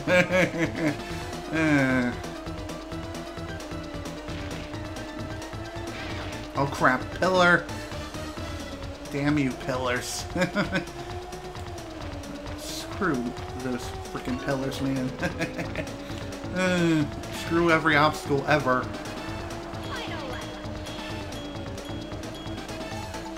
Okay. Well, this race is pretty much in the bag now, so long as I don't crash and end up getting stuck. I wonder if a speedrunner has ever gotten stuck on that windmill I just passed. I mean, it is very well possible. And I've seen plenty of people do it. I think I even gotten stuck a couple of times on it too. The way the windmill blades work on the windmill. It's so weird. Anybody doing runs tomorrow? No idea. Excellent. Now try my new challenge. All the silver coins from my world. Find 8 from each level and win. Then come back and see me. Okay. About 2 hours in and we've already completed most of Dragon Forest. Only thing left to do now is the final challenge. The final challenge level, which is Smoky Castle. And the Silver Coin Challenge. Words are not coming out of my mouth today.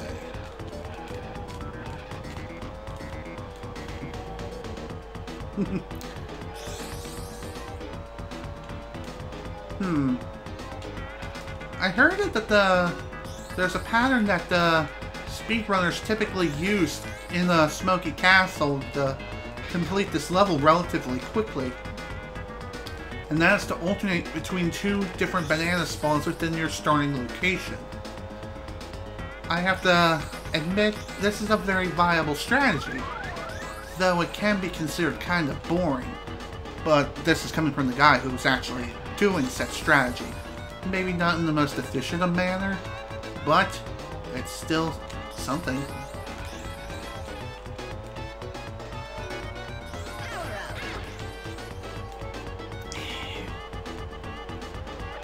Bada binga, bada booma.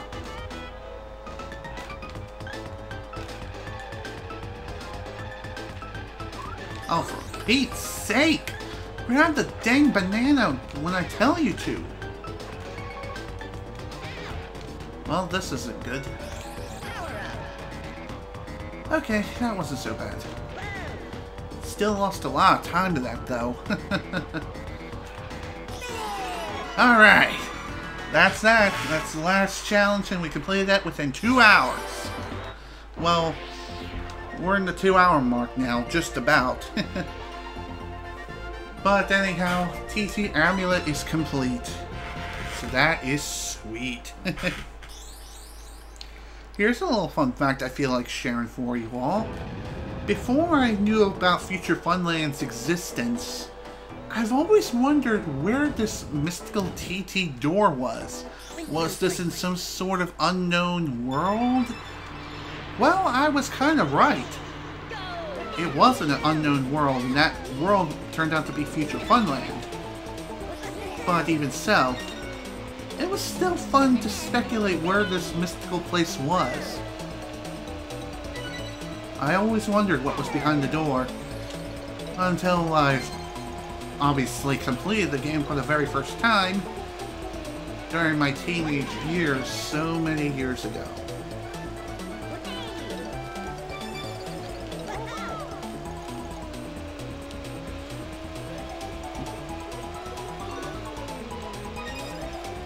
Okay. It may not be the most efficient way of collecting most of the silver coins, but it still gets the job done at the very least. And now I have plenty of time to more or less marvel in and look at the sights.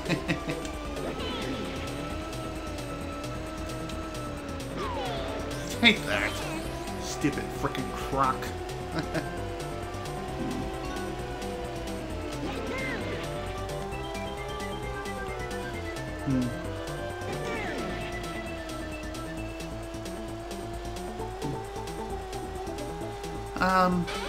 When I finish the speedrunning this game, more or less when I finish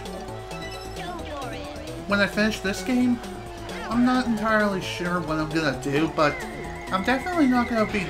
How? Dang those freaking homing rockets. But anyhow, as I was trying to say, I'm not planning on playing anything else tonight.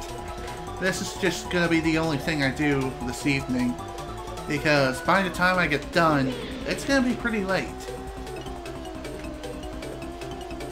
Typically, whenever I stream or even do a recording of a Let's Play of any sort, I usually do so for about 3 to 4 hours at a time, each.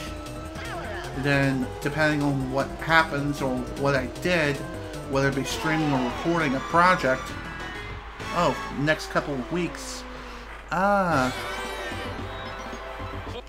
when I finish, over the next couple of weeks, honestly, I'm not too sure, but, I do know that this is gonna be one of those streams that, no, what am I trying to say? Next week, more or less, I'm gonna start recording my new Let's Play. What game is it going to be? Well, I have a poll set up. It's a straw poll, and the poll is located on Twitter right now, more or less the link to it.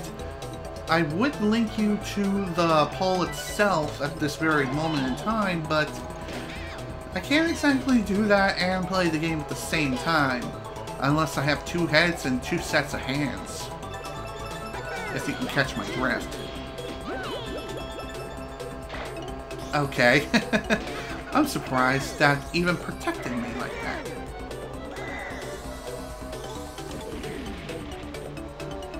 And I'm also surprised that even worked.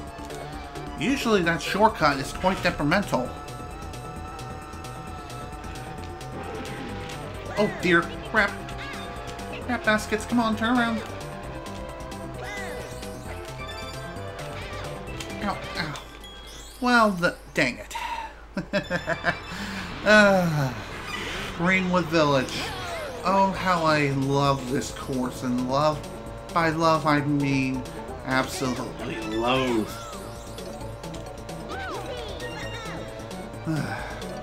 This course's silver coin challenge definitely is the hardest in all of Adventure 1. Adventure 2, the Adventure 2 version of this course isn't so bad. In fact, it's actually easier, if you can believe it. It's actually easier in Adventure 2. How? I don't even know that kind of logic, or how it works. But it's strange logic, that's for certain.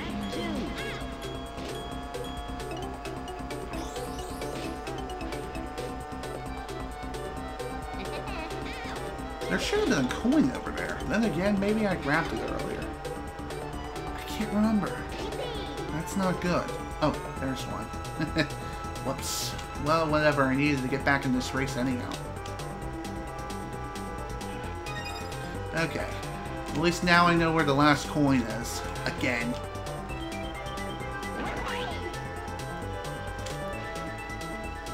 Man, every zipper.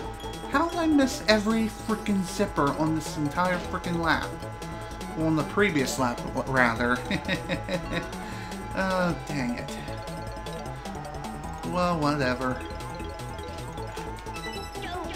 There we go. All the coins have been collected. Now it's time to finish this. And put this track to bed. Not forever, but for the rest of this play session. There we go. Whew. Painful track complete. Thank freaking Lord. Holy guacamole, that was painful. Okay, time for Boulder Canyon.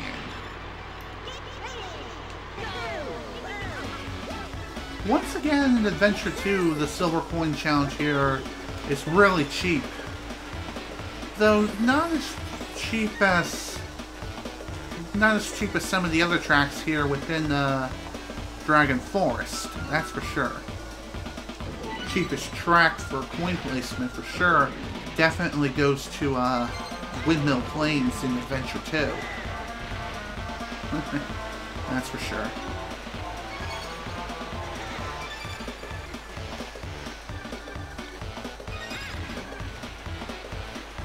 Okay, one coin left. I have a pretty good idea where it is.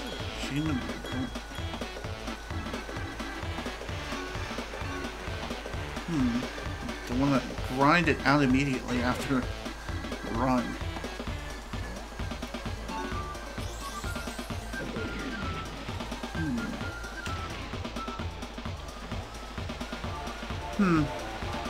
Well, like I said, this is just my first attempt at speedrunning anything at all. Okay, where the heck is this coin? It's around here, though I can't quite remember where it is. That's not good. Oh, there it is. Okay, excellent. Oh man. Whatever. At least the log gave me a little boost, which is weird because the log usually hinders my progress. It's funny how physics works sometimes in your favor. One thing I'll definitely say right now is that I'll definitely attempt to speedrun this game again sometime in the near future. Not exactly sure when, but definitely sometime down the line. That way I can possibly get a better time, but we'll have to wait and see. I still need more practice, that is for sure. There's so much I gotta practice on, especially during the boss fights, and also on some of the tracks themselves, and even mastering some mechanics. Though like I said, I know that I've mastered most of this game for like a casual run, but in the speedrun settings, there's still so much for me left to learn. But I'm always open to learning new things.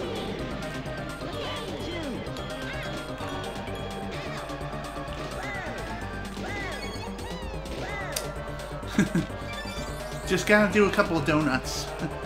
Because it's tradition. Well, not really. It's not tradition at all. It's just me being an idiot. Oh, whatever. We can make up for that. I know we can do it.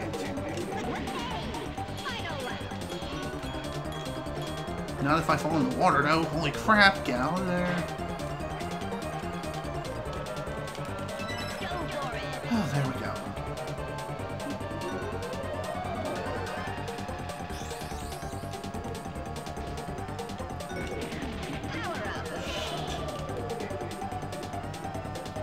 Whew, that was close. Holy crap.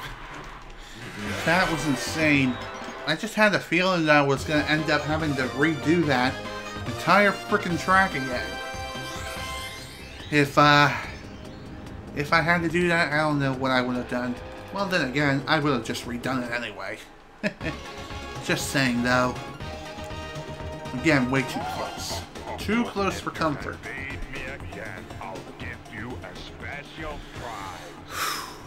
Man. really getting hot in here now. I mean, I've been sweating my butt off since we started. Even so, it's really gotten hot now. And not because I got my butt burned by frickin' Smokey, the frickin' dragon, who's super cheap and has heat-seeking flames. Well, it's not heat-seeking, even so.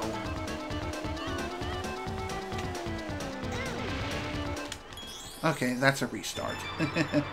Well, alrighty, good night, hey bae. I hope I said your name right. Get some rest, you're going to need it.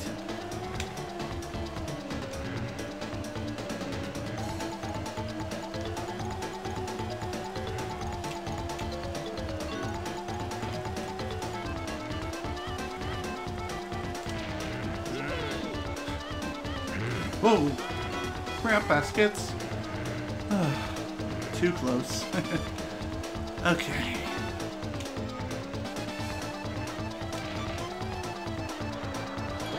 Alright. Now this race should be mine. Keep in mind, hopefully I won't crash and burn like a freaking idiot again. I know I definitely could have done this a lot better than I did, but even so, I can't celebrate just yet because we still got a ways to go. Still got an entire lap left. Okay, time for the very last lap.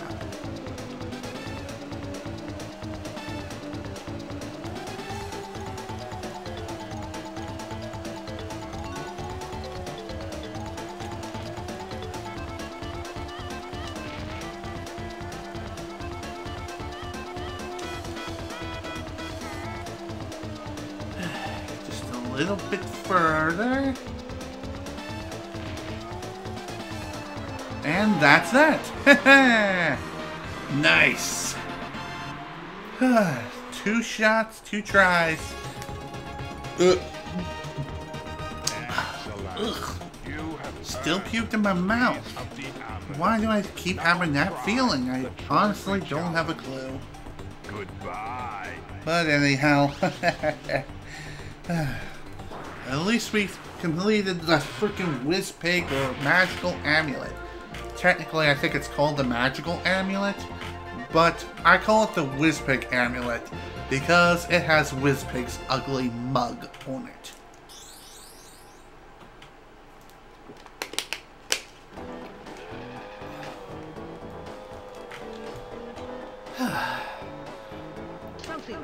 Okay, time for the next trophy race, the last one before Future Funland. But of course, we still have to race against the first iteration of Whizpig first. And Whizpig is definitely not going to be an easy feat whatsoever. I mean, sure, speedrunners can practically destroy Whizpig blindfolded using their feet. Sure, they can do that, but me, no, I literally have to put on my tryhard panties and my freaking tryhard cap in order to even stand a chance against Whizpig in both iterations. Best luck I've had when racing against Whizpig is definitely using more or less a mid-tier character such as Timber or even Diddy Kong. But I've had great results with Timber the Tiger.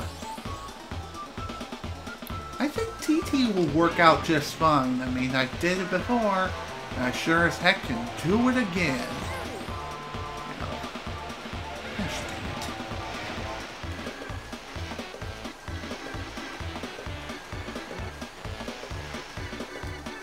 it. Alright, final lap of Boulder Canyon.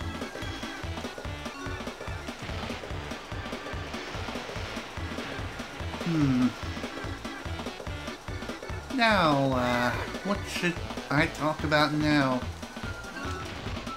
Honestly, I'm not entirely sure.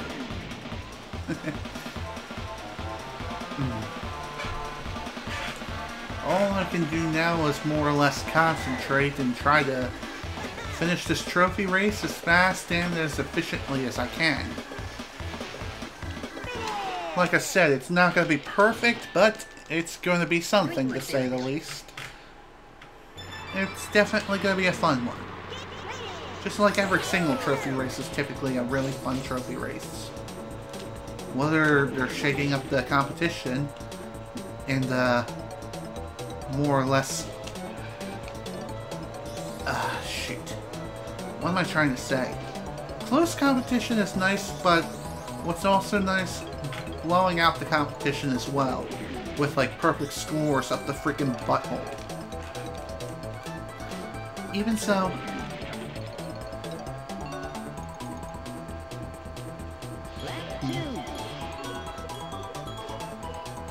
I gotta say, these people are definitely keeping up with me really, really well. So well that it's almost kind of scary. Gotta do something about that. One thing I will say, or more or less another thing I will say about these trophy races is that one little slip up can end up costing you the entire race, just like that.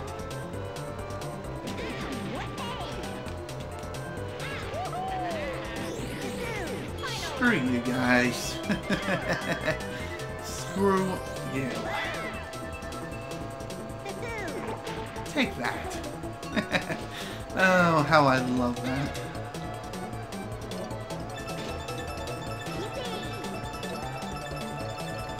Seriously, get the heck out of my way!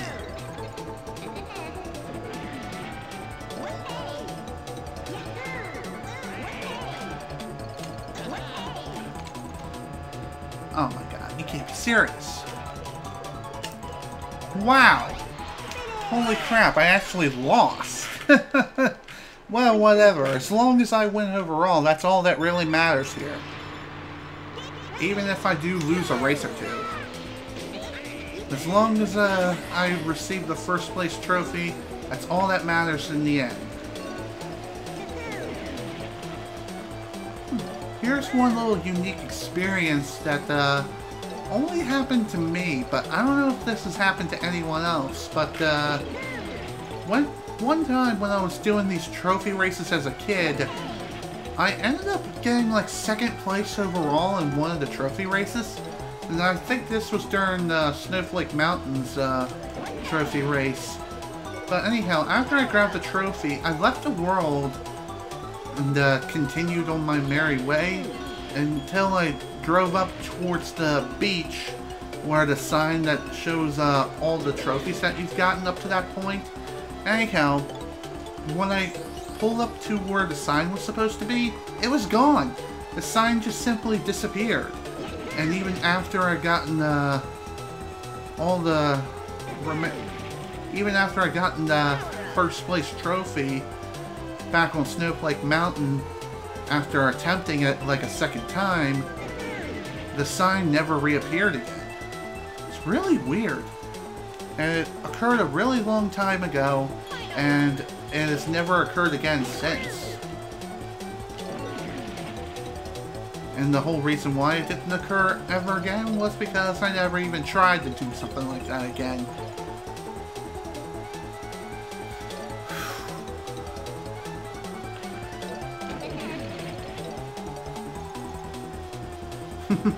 You gotta love that glitchy water. Am I right? Or am I right?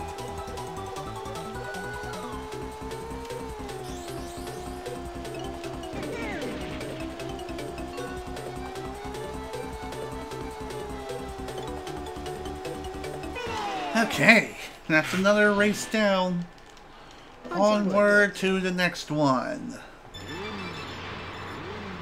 Haunted frickin' woods.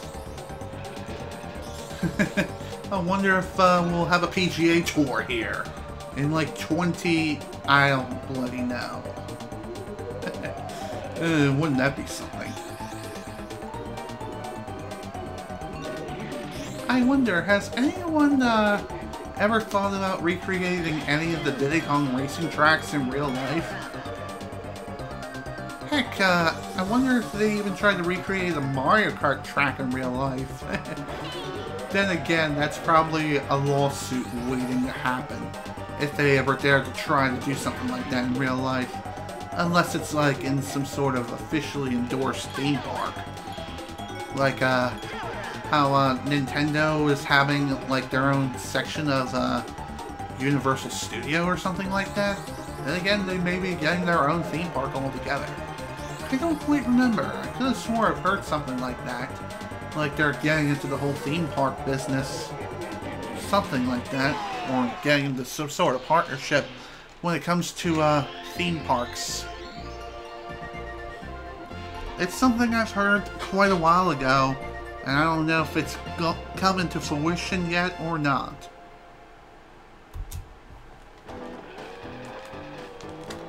It's just something we've yet to figure out.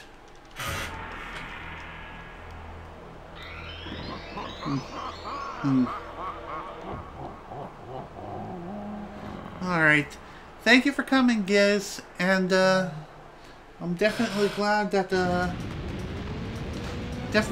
you stuck around for this long. Also, I just got an email. Got an email from Twitch, and I think that we have a new follower.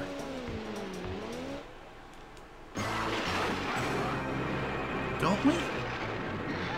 It should appear any second now. Huh. Strange. Anyhow,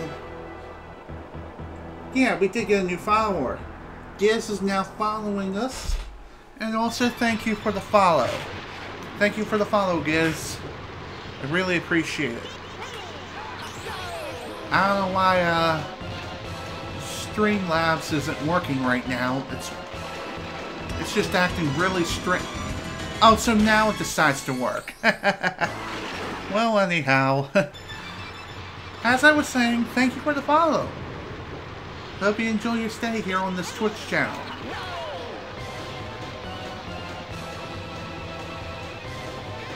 Okay.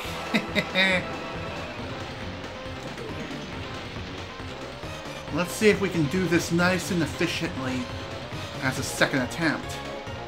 If I don't fall like that, holy crap. Need to get it together here. Why is this part always so freaking difficult? Honestly, I don't even know. I mean, it is rightfully so, since Wizpig is technically supposed to be the very last boss who you face. Still, though, one thing that makes this fight really difficult is definitely the darkness and the rain.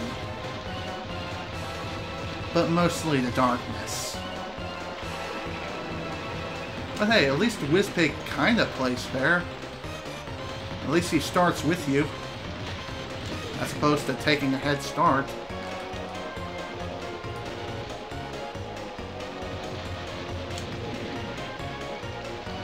Oh my god.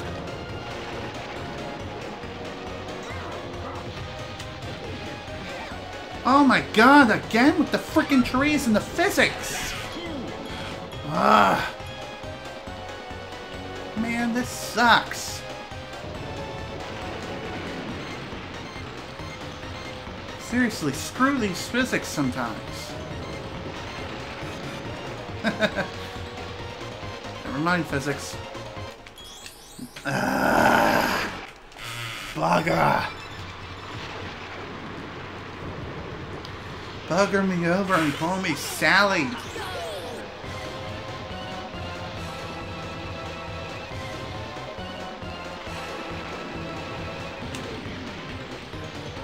Okay. Attempt number 4, I guess. Don't know what attempt this is, and quite frankly, I don't care. I'm just gonna be concentrating until we get this done right. Wizpig has always been a very frustrating race in both iterations, especially the second. And boy oh boy, that's gonna be real fun. It's going to be real fun racing on the second iteration of that.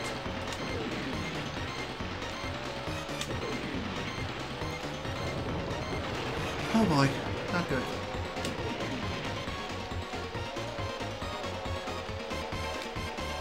Oh crap, I missed. I missed the damn zipper. It's not good.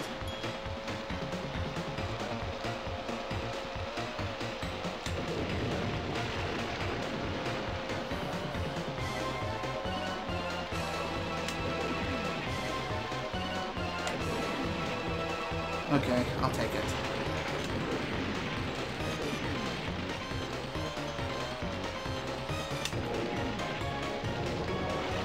There we go! Finally! God damn! I messed up on the timing there. Ah, whatever.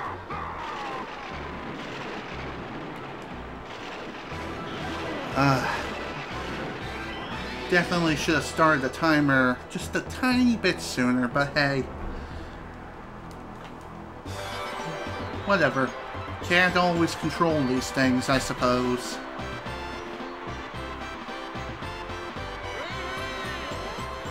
And look! Attack of the Clones! Yeah, speaking to my other freaking clone. It's always fun to do things like that. Alright.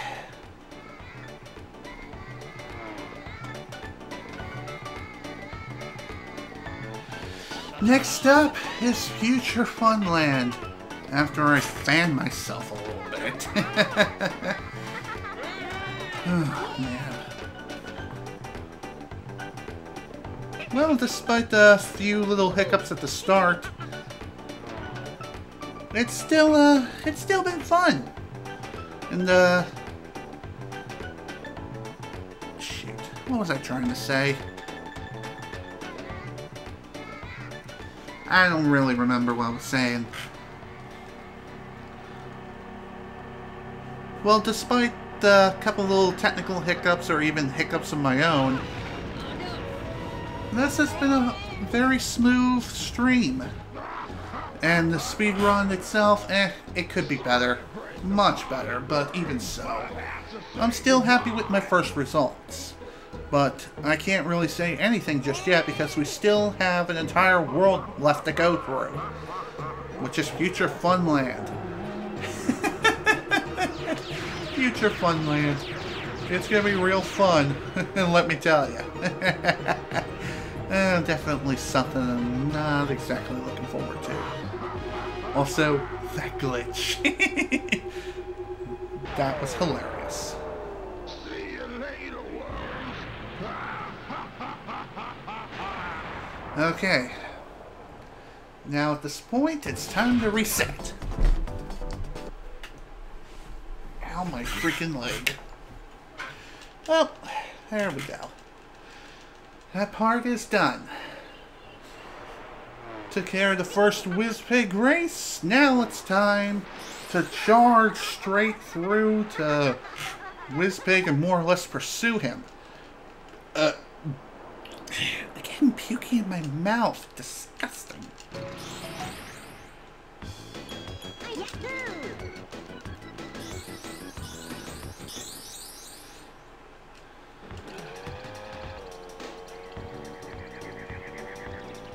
Alright. Now that that's finally done, we're now ready to head on out. I wish I could skip this cutscene. Too bad I can't. Okay, control.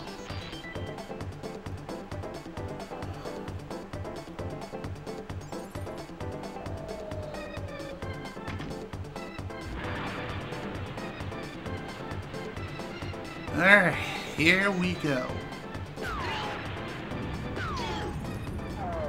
Is it me, or do the wings kind of look like the wings that were used on the Blue Falcon from the F-Zero series?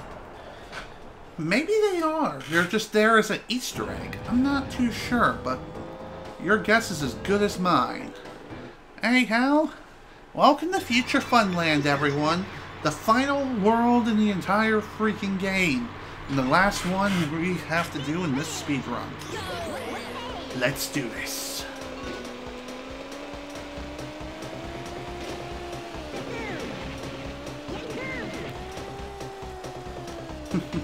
Well, at least I'm not George of the Jungle and crash into every tree in sight. Not yet, anyhow.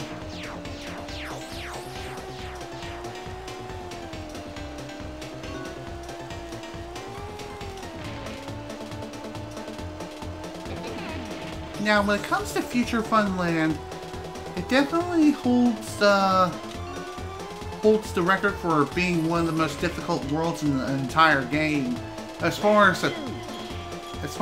track design is concerned, and the tracks themselves.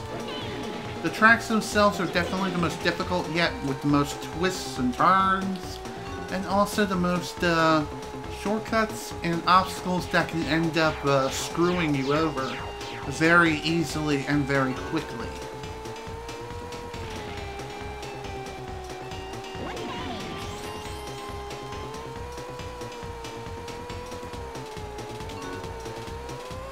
What? Oh man. Well, that definitely wasn't good. Whatever.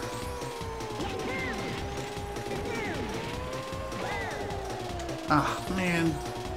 Stupid freaking palm tree. Seriously, why are palm trees growing in space? Spaceland! What can we have for plant life? Oh, I don't know. A coconut tree! Brilliant! Whose brilliant idea was that? Boy.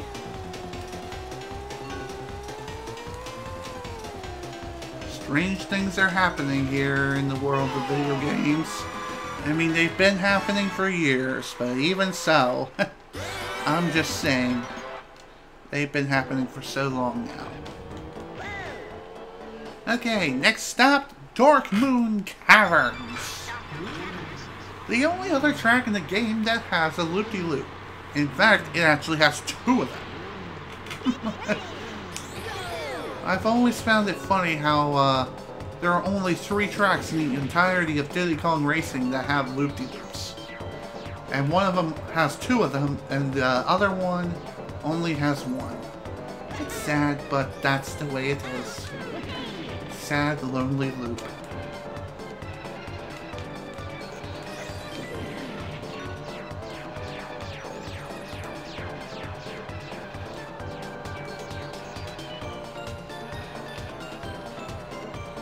One thing I'm definitely going to mention is that the time trials for some of these tracks, especially Dark Moon Caverns, it was definitely a massive pain in the behind to freaking complete. And this was during my Let's Play when I was recording for the extra videos for this game. I mean, holy guacamole. Was it an adventure to go through all the time trials to unlock TT for this cartridge in the first place. What's that? Oh, it's just another email. This time it's from my Yahoo account, so nothing really to worry about here. Oh. Hello, darkness, my old friend. Confusing me with your misdirections again. Those are not the lyrics of the song, but I quite frankly don't freaking care. However, I do care about this monkey getting in front of me.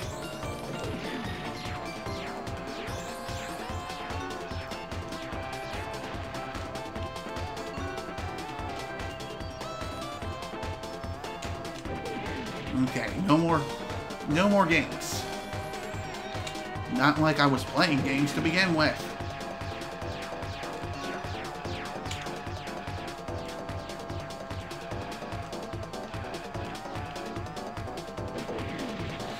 Okay, here we go, baby.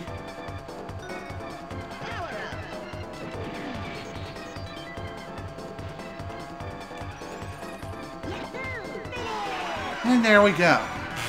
Dark Moon Caverns is done. Well, not completely, of course, because we've still got the Silver Coin Challenge to do. But, even so, we're done racing on it for now. Okay, here we go. Spaceport Alpha is definitely the most interesting course. More or less in terms of speedrunning. Because I've learned something new when I've watched a speedrun of this game being done by Awesome Games Done Quick. Once again, I'm bringing them up because bananas. Anyhow, this track is interesting because it has a glitch that's exclusive to only the Japanese version. And doesn't exist in the North American version of the game at all. And that is like an out-of-bounds glitch that is within that laser room area. If you happen to fly within the right spot, you can more or less jump into like an empty void. More or less fly into it relatively easily. Pretty easily by the looks of it, but you have to be sure not to get shot first.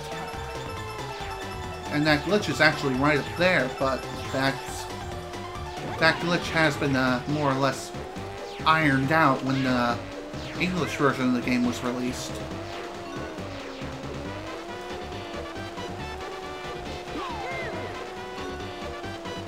Definitely interesting to learn these wonderful facts about potential exploits being squashed or being discovered. Like, I never even knew that particular exploit even existed.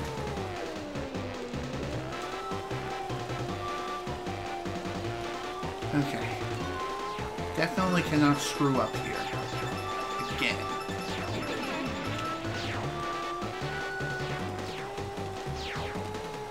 Okay, there we go. Nice.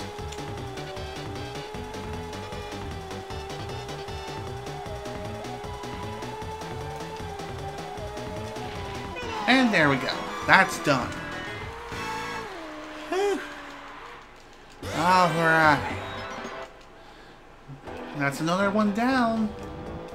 Time for Star City. The last regular race before the Silver Coin Challenge. For each and every single track here. Thankfully, the Silver Coin Challenges are once again not very difficult at all. I mean... Well, shoot. Did not mean to do that. Oh well. Whatever. It's fine.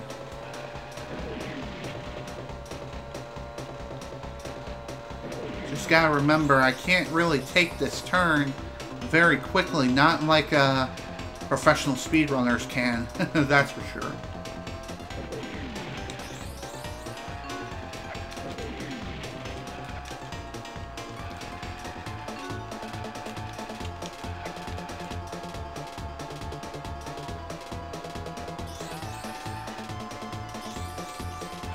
Anyhow, Star City, the track itself, is definitely the easiest among all the tracks that are available here within Future Funland. That is for sure. Why is this the easiest? Well, the turns aren't too bad. A lot of the sharp turns are just enclosed in walls, so there's no worry about falling off. For the most part. Unless you happen to fall off of one of the first turns of the track, in which case, well then, you're kind of screwed. At least in the N64 version. Another path was created in the DS version of the game though. So if you do happen to fall down there, then you can easily get out. And continue on your merry way through the course.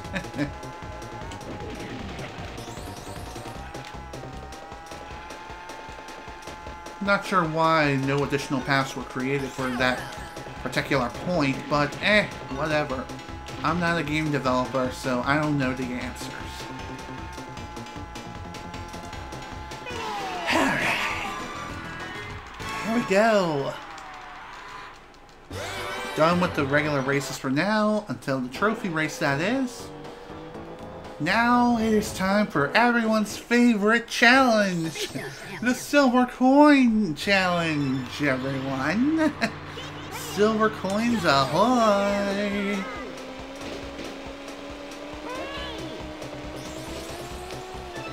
Oh boy.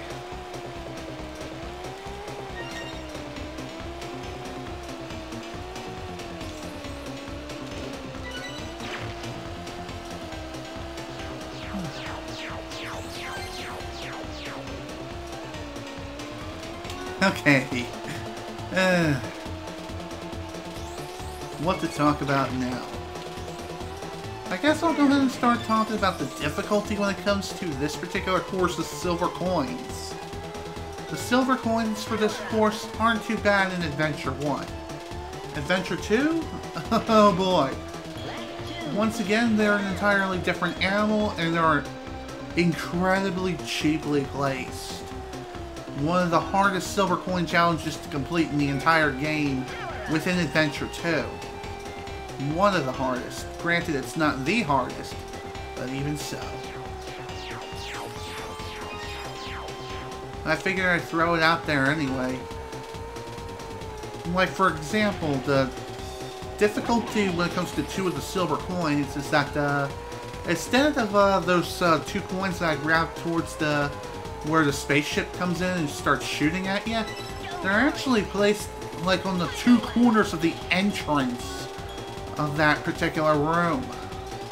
So I'll definitely show you when I get around to it again, which I will very, very shortly here. So yeah, within the very entrance of this room and both of the opposite corners behind me, that's where the coins are. Very cheap.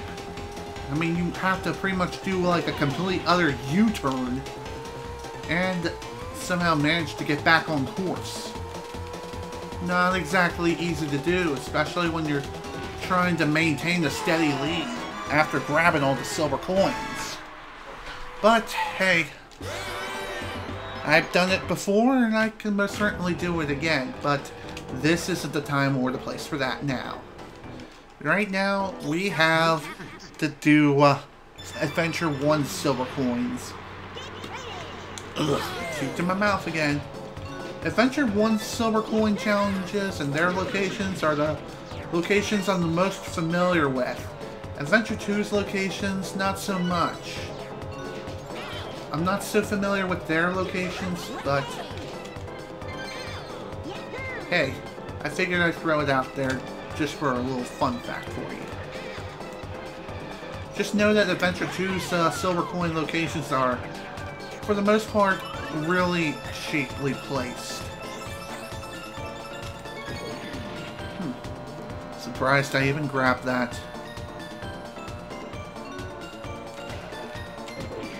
Son of a biscuit. Missed it. Missed that 1 coin. Okay. There's 1 coin just around here. Somewhere.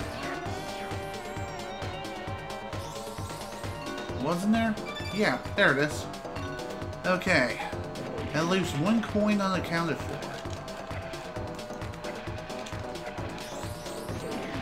And there it is. Perfect. All there's left now is the 1 coin on the second loop-de-loop, and then we're done. Then we're done with Dark Moon Cavern's silver coins. So long as we actually win the race, that is.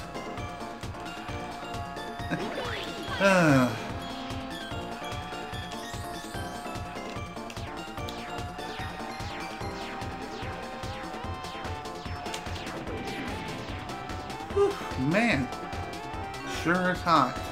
That's for sure. And it's not even summertime yet.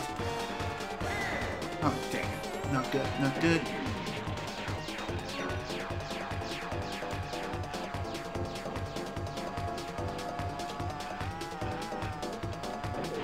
Okay, here we go. What the deuce? Okay, that was weird. Diddy Kong, what are you doing, you freaking magician, you magical monkey. Whatever. Whatever. Nothing really to worry about here, so long as he isn't teleporting or using the power of save states, or glitching through the map, or anything of the sort. We'll be okay.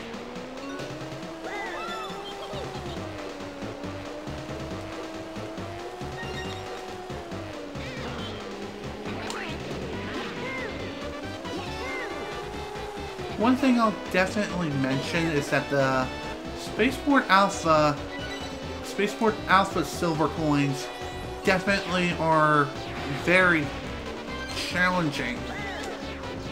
They're definitely one of the most challenging silver coin challenges in the entire game. Granted, they're not the most challenging, but even so, they can still give people trouble because of their placements and their locations. Are very inconvenient. I mean, that's the whole reason for the challenge. Like, the game challenges you to collect these coins in such obscure locations and still manage to win the race. I mean, it is possible. Oh, crap. Ugh, damn. I'm still missing some coins. It's not good. Not good at all. Okay, 3 coins left to count unaccounted for. Oh, there's one. Well, that leaves 2 then.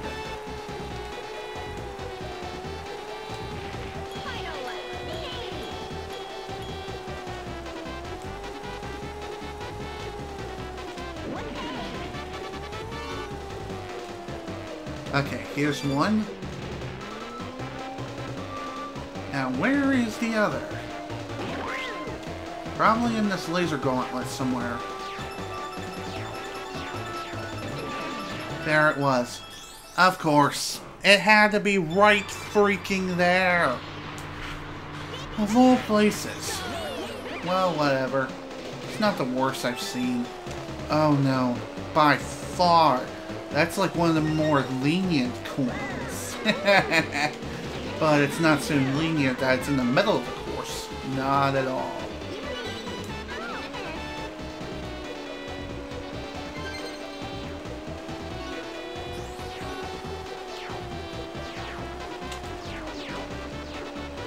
Oh man, I missed it. And I got shot. Fantastic.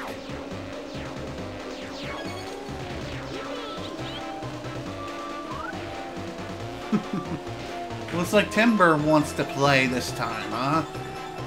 Timber the frickin' tiger. Why don't you go chop down some trees? Then again, Timber's a tiger. And tigers don't do that. At least, I don't think they do. Do they? Tigers don't chop down trees. I don't say they bounce either. They don't do that, damn it. Sorry, had to vent.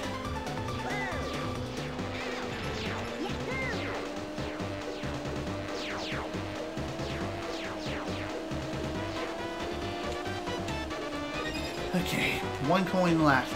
And it's in the middle of that laser gauntlet. Now it's my job to get back in this race as fast as possible and grab the last coin and be on my merry old way.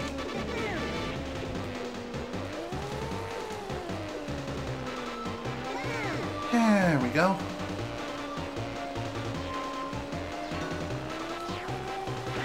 Oh, crap.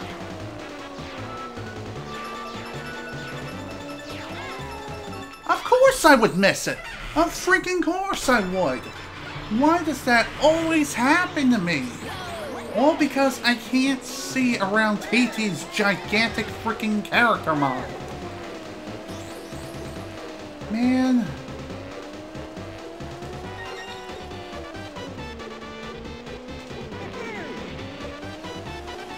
Maybe I should make that coin like priority number 1. Try to grab that coin first. Or one of the first coins I grab anyhow.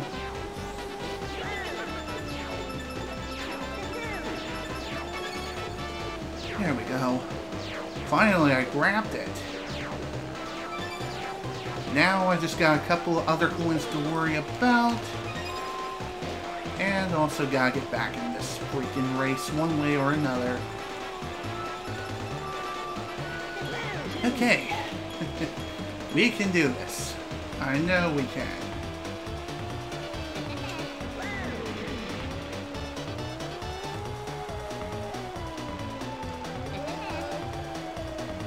as far as advice is concerned when it comes to doing this particular silver coin challenge, try to stay low as often as you can and try your best to avoid getting shot down by the damn lasers. Because if you get shot down, then you're going to fall behind very quickly.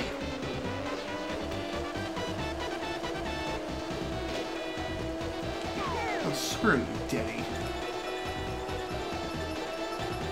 Well, whatever. Final lap. Final lap. Let's finish this right. Hopefully without getting shot down again.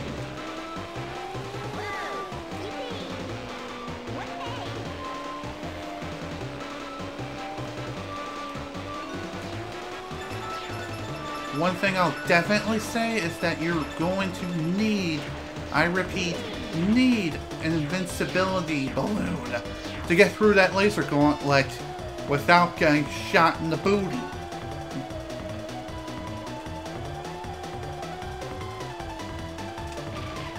There we go, finally. Holy crap, that took way too dang long. What was that, like 3 attempts or so? Honestly, I can't remember how many attempts that was exactly. Even so, at least Spaceport Alpha is done, finally.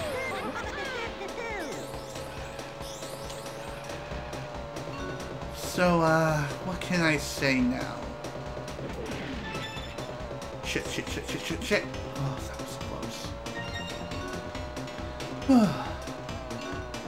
Well, the Silver Coin Challenge for Star City is definitely one of the easiest coin challenges in the game, because they're placed in very good locations. Very convenient ones. Even in Adventure 2, the Silver Coin Challenge for the place isn't so bad. It really isn't. And you can grab all the coins on your first lap in both Adventure 1 and 2. So that is very convenient. And freaking sweet. I guess I can now go over the difficulty measure when it comes to silver coin challenges on Future Funland. Well, in all honesty, Spaceport Alpha... Oh dear lord. Turn around. That way. Thank you. That was too close. As I was trying to say, Spaceport Alpha definitely has the hardest out of all Future Funland Silver Coin challenges. In both, well, no, in Adventure 1. Just Adventure 1. Adventure 2 has to go to Space Dust Alley. Space Dust Alley definitely has the hardest in Adventure 2. I mean, Spaceport Alpha is definitely really, really close behind it as far as difficulty is concerned in Adventure 2. As in Adventure 2, the coin placements are even more cheaply placed. Thankfully, it's not so bad here. Not so bad whatsoever. How my freaking back, man. Okay. With all of the silver coin challenges complete and all 47 balloons collected, along with all pieces of the TT amulet assembled, we can now technically face Wizpig if we wanted to. However, since this is a 100% run, this is obviously going to be saved for last. It's going to be the very last thing we do. And boy, oh boy, I'm definitely not looking forward to this race whatsoever. No, return to lobby, please. Thank you.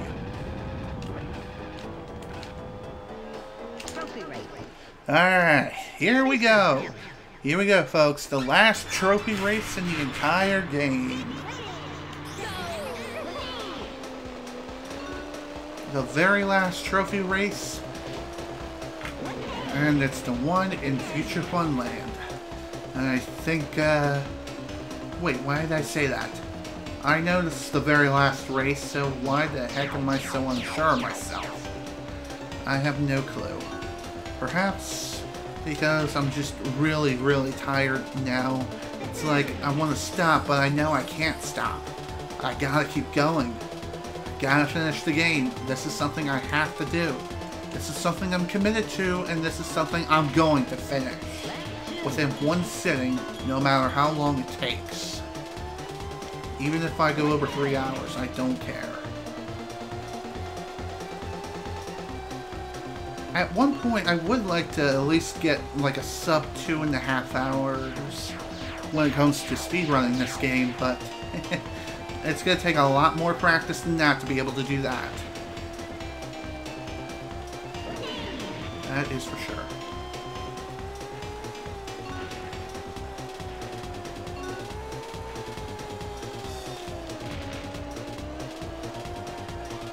Alright. Time for the final lap here. Then we can move on to the next one. Move on to the next track. And hopefully not end up like George the frickin' Jungle and crash into every tree in sight. I think I've made that comment before on the first trip we had here.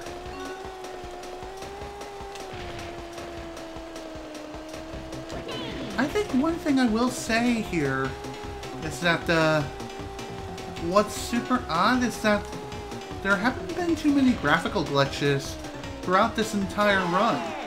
Usually the game glitches quite a bit graphically throughout certain characters and tracks and pieces of the environment and even the carts themselves. That hasn't been so throughout a pretty large chunk of the game. Though granted there were several glitches. Don't get me wrong. But hey.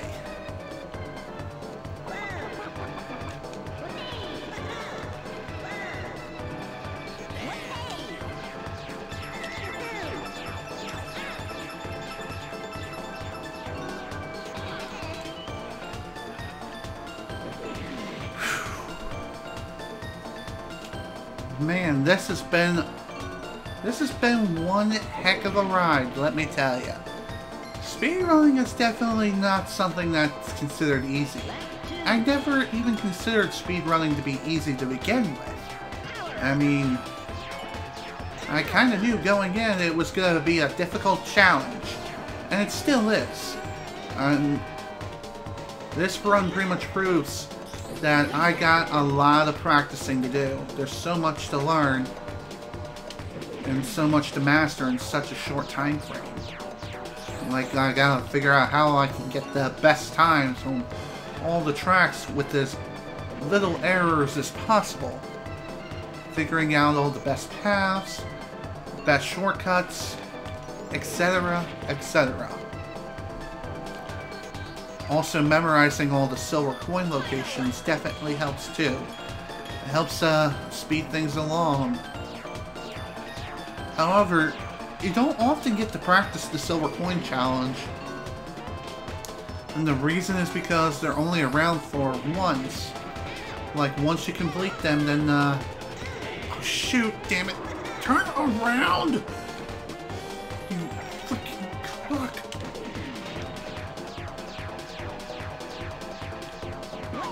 Well, this definitely isn't good.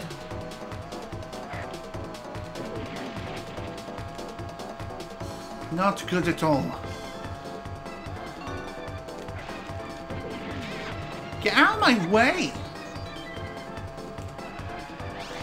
Well, third place. Well, better than fourth. Somehow I still got knocked out of first place, though. That's not good. I mean, I don't even know how I got knocked out of first. Perhaps it was because Diddy Kong finished in second place, and then suddenly he won first, and then I finished third. That's gotta be it. Honestly, I wasn't paying too much attention to the standings. I mean, why would I? This is a speedrun of a game. Oh dear. I always do that. Why do I always misjudge my turns?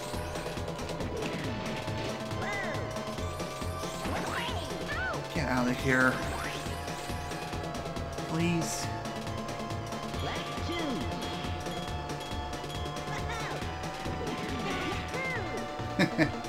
Eh.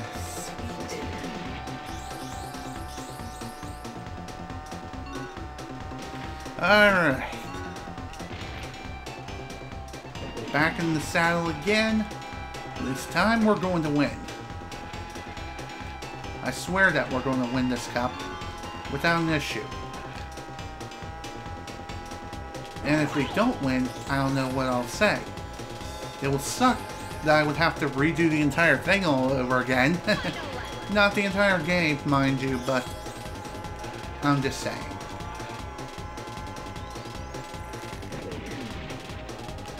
No, no, no, no, no, no, no! Ah, I forgot. I can't use the freaking... No! Oh my god, get back on the track right now. Jesus flip. This isn't good. This is not good at all.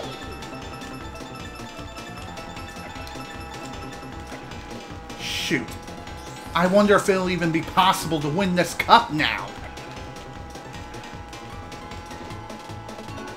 Who am I? Shulk from Xenoblade Chronicles? Can I predict the future? Because apparently I can do that. Okay. Spaceport Alpha.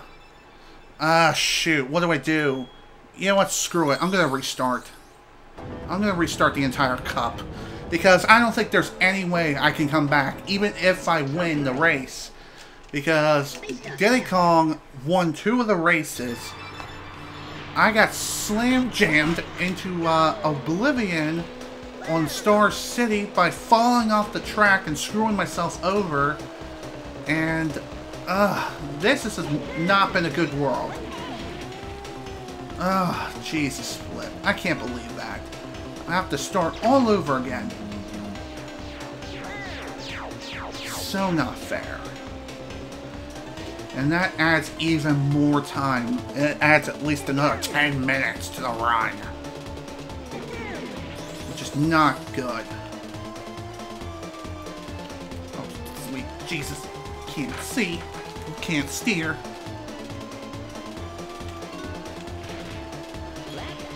Oh, man. Well, like I said, this is why we practice, and this is why we just do this as a casual run, first attempt. It's our first time doing something of this caliber.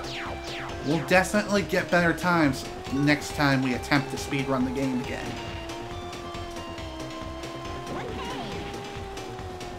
That much I can guarantee.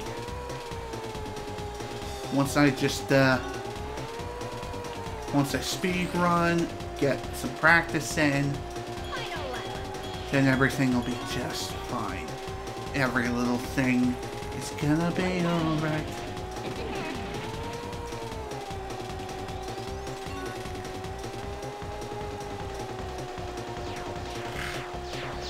Oh boy. How I am so freaking angry with myself. It's like I can somehow predict the future. How am I able to do that?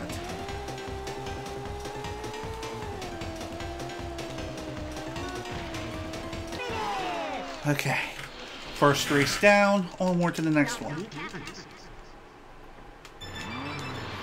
Damn, 3 hours and 5 minutes. And we haven't even faced Wizpig yet. And I know he's going to take me quite a while to race against and beat. It's going to take me at least a few attempts. I know it. Because I suck against Wizpig. Especially in the second iteration due to so many random factors. Like the asteroids, the lasers, Wizpig himself, the lasers, and also that big laser room within the throne room. Yeah. Not looking forward to that one. That's for sure.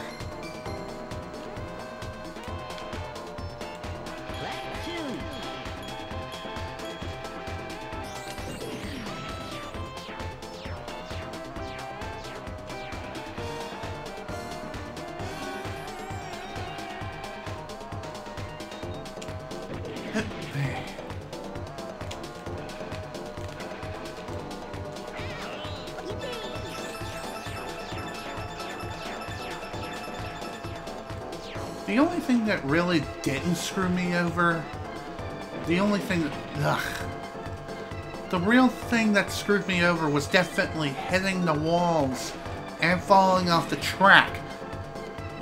Man, that was just awful.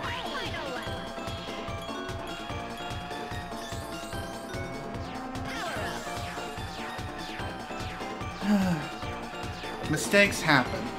That much I will say.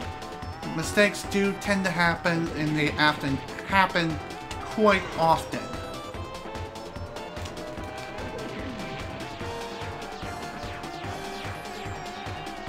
Mistakes happen a lot of times when you're first attempting something new, and this is definitely one of those things.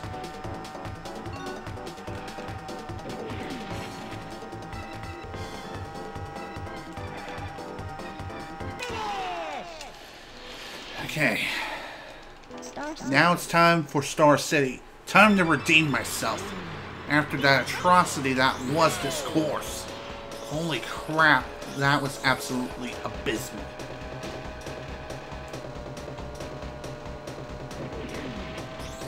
Let's not be an idiot and go for this course right.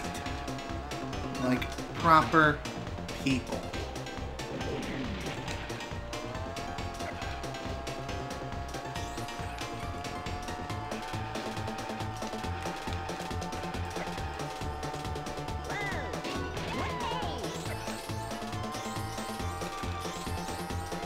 Excelente. Lap number 2. 37:30. Not bad, but could be better. That's for sure.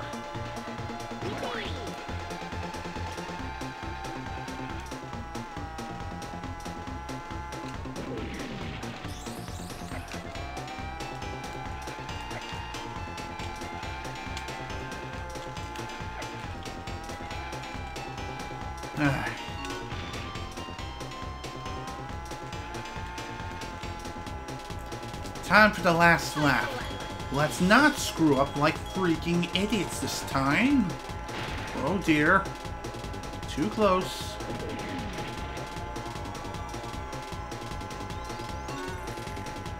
There we go. Now this race is mine. Now it's all mine for sure this time.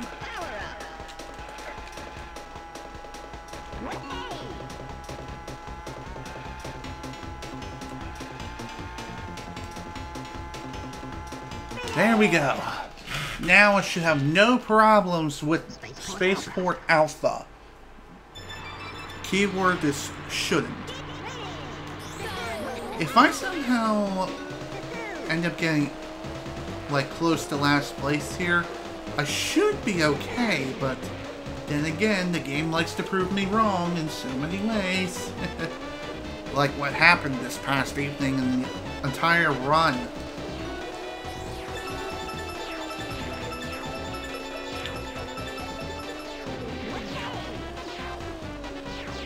Okay.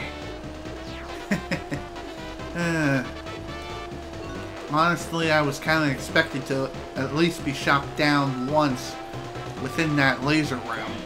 But hey, we still got 2 more laps to complete. So, I may be able to predict that I'm going to be shot down at one point or another. If I don't crash and burn first.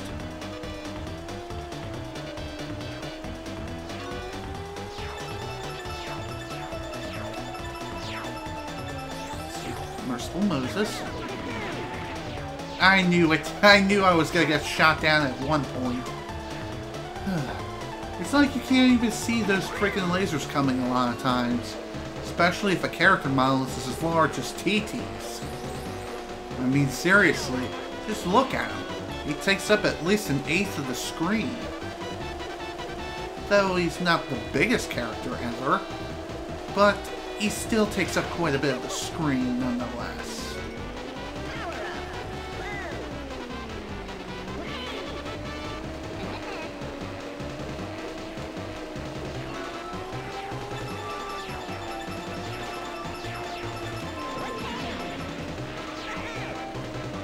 Okay, what? How did you even get in front of me?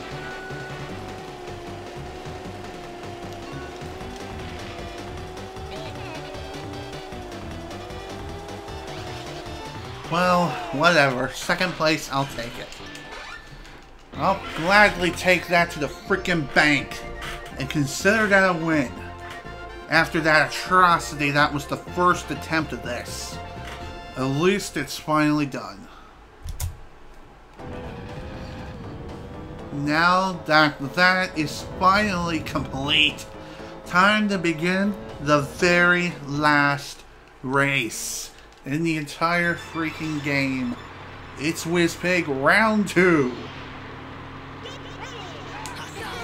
Time to face WizPig in his own home turf. Gotta watch out for the Consuela asteroid sisters and shoot lasers like it's nothing.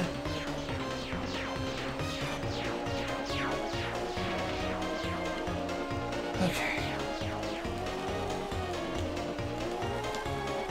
Definitely gonna need to concentrate throughout this entire race. So, I'm not gonna be speaking very much. Unless it's out of anger.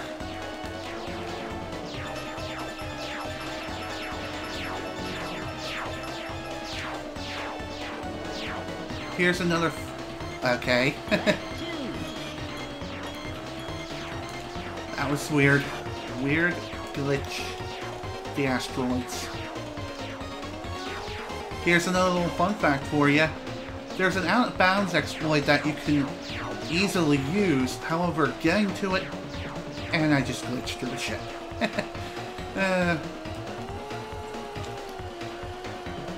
Funny how the ship itself doesn't have a hitbox. It has no collision detection. That's so weird.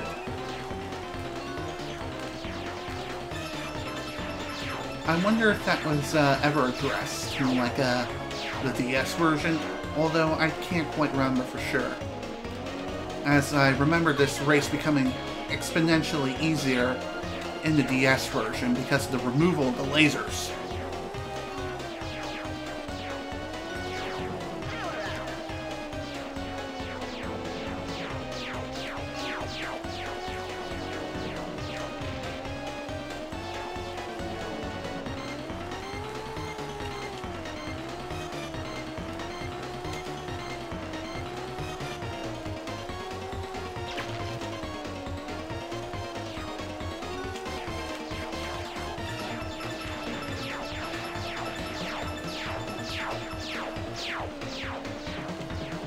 And... time! Woo! Finally did it! Finally done!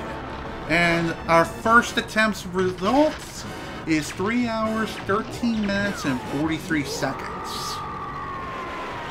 Well, definitely not the best run ever, as I've stated a million times over. But for a first attempt, I have to say, this was definitely... this was something. I have to say, it wasn't bad at all. Not bad, but not great either, but still, there's always room for improvement. And I'm definitely going to attempt to speedrun this game again in the future. That is for sure. Definitely something I'm going to do. And since that is finally done and over with, I'm definitely going to let the credits play out this time around. And then after that, we'll bring this stream to a close.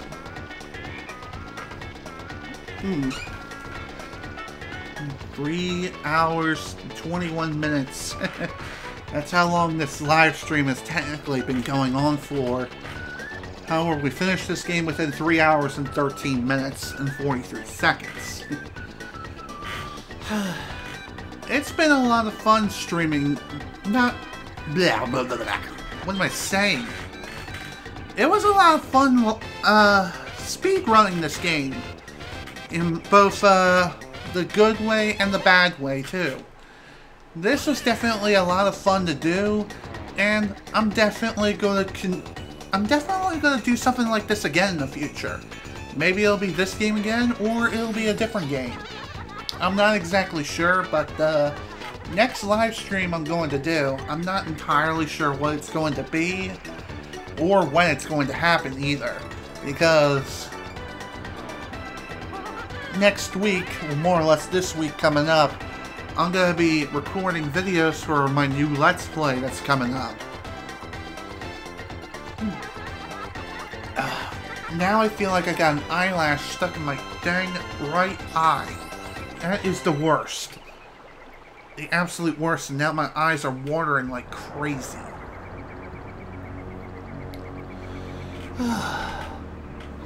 Well, like I said, this was a very fun time. And it was a lot of fun speedrunning this game. It truly was an adventure to behold. That is for sure. Definitely going to attempt to do another speedrun in this game in the future. Not exactly sure when, as of yet, but I'm definitely going to do that. That much I can guarantee. So, within the world of YouTube, this is definitely going to be uploaded to said site. That is for sure. Despite how bad this run is overall, I'm still going to upload it, as this was my first real legitimate attempt to speedrun a game. And like I said a couple times over already, and I'll say it again, it was fun to speedrun a game. I really enjoyed the thrill.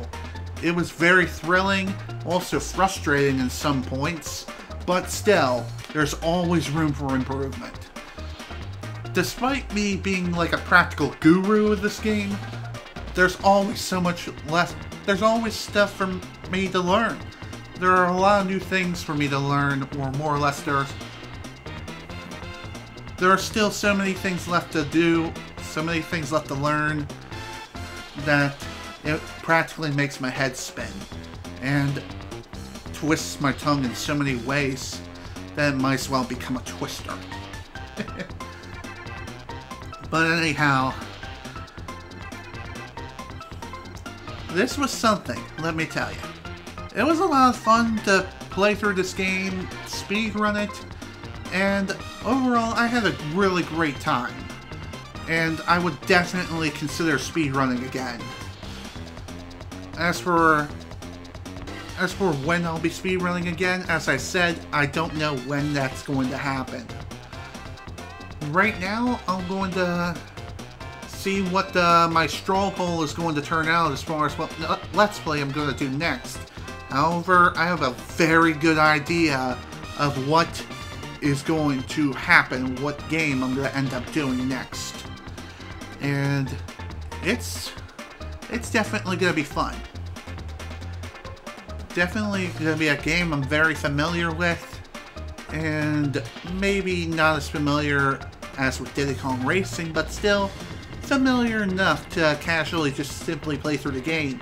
Not in a speedrun setting, but as like a Let's Play of just a casual playthrough. Casual 100% playthrough, that is.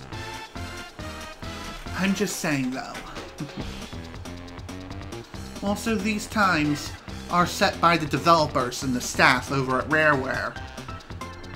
There is no way in hell I'm going to ever be able to beat these times. I'm not even going to bother trying.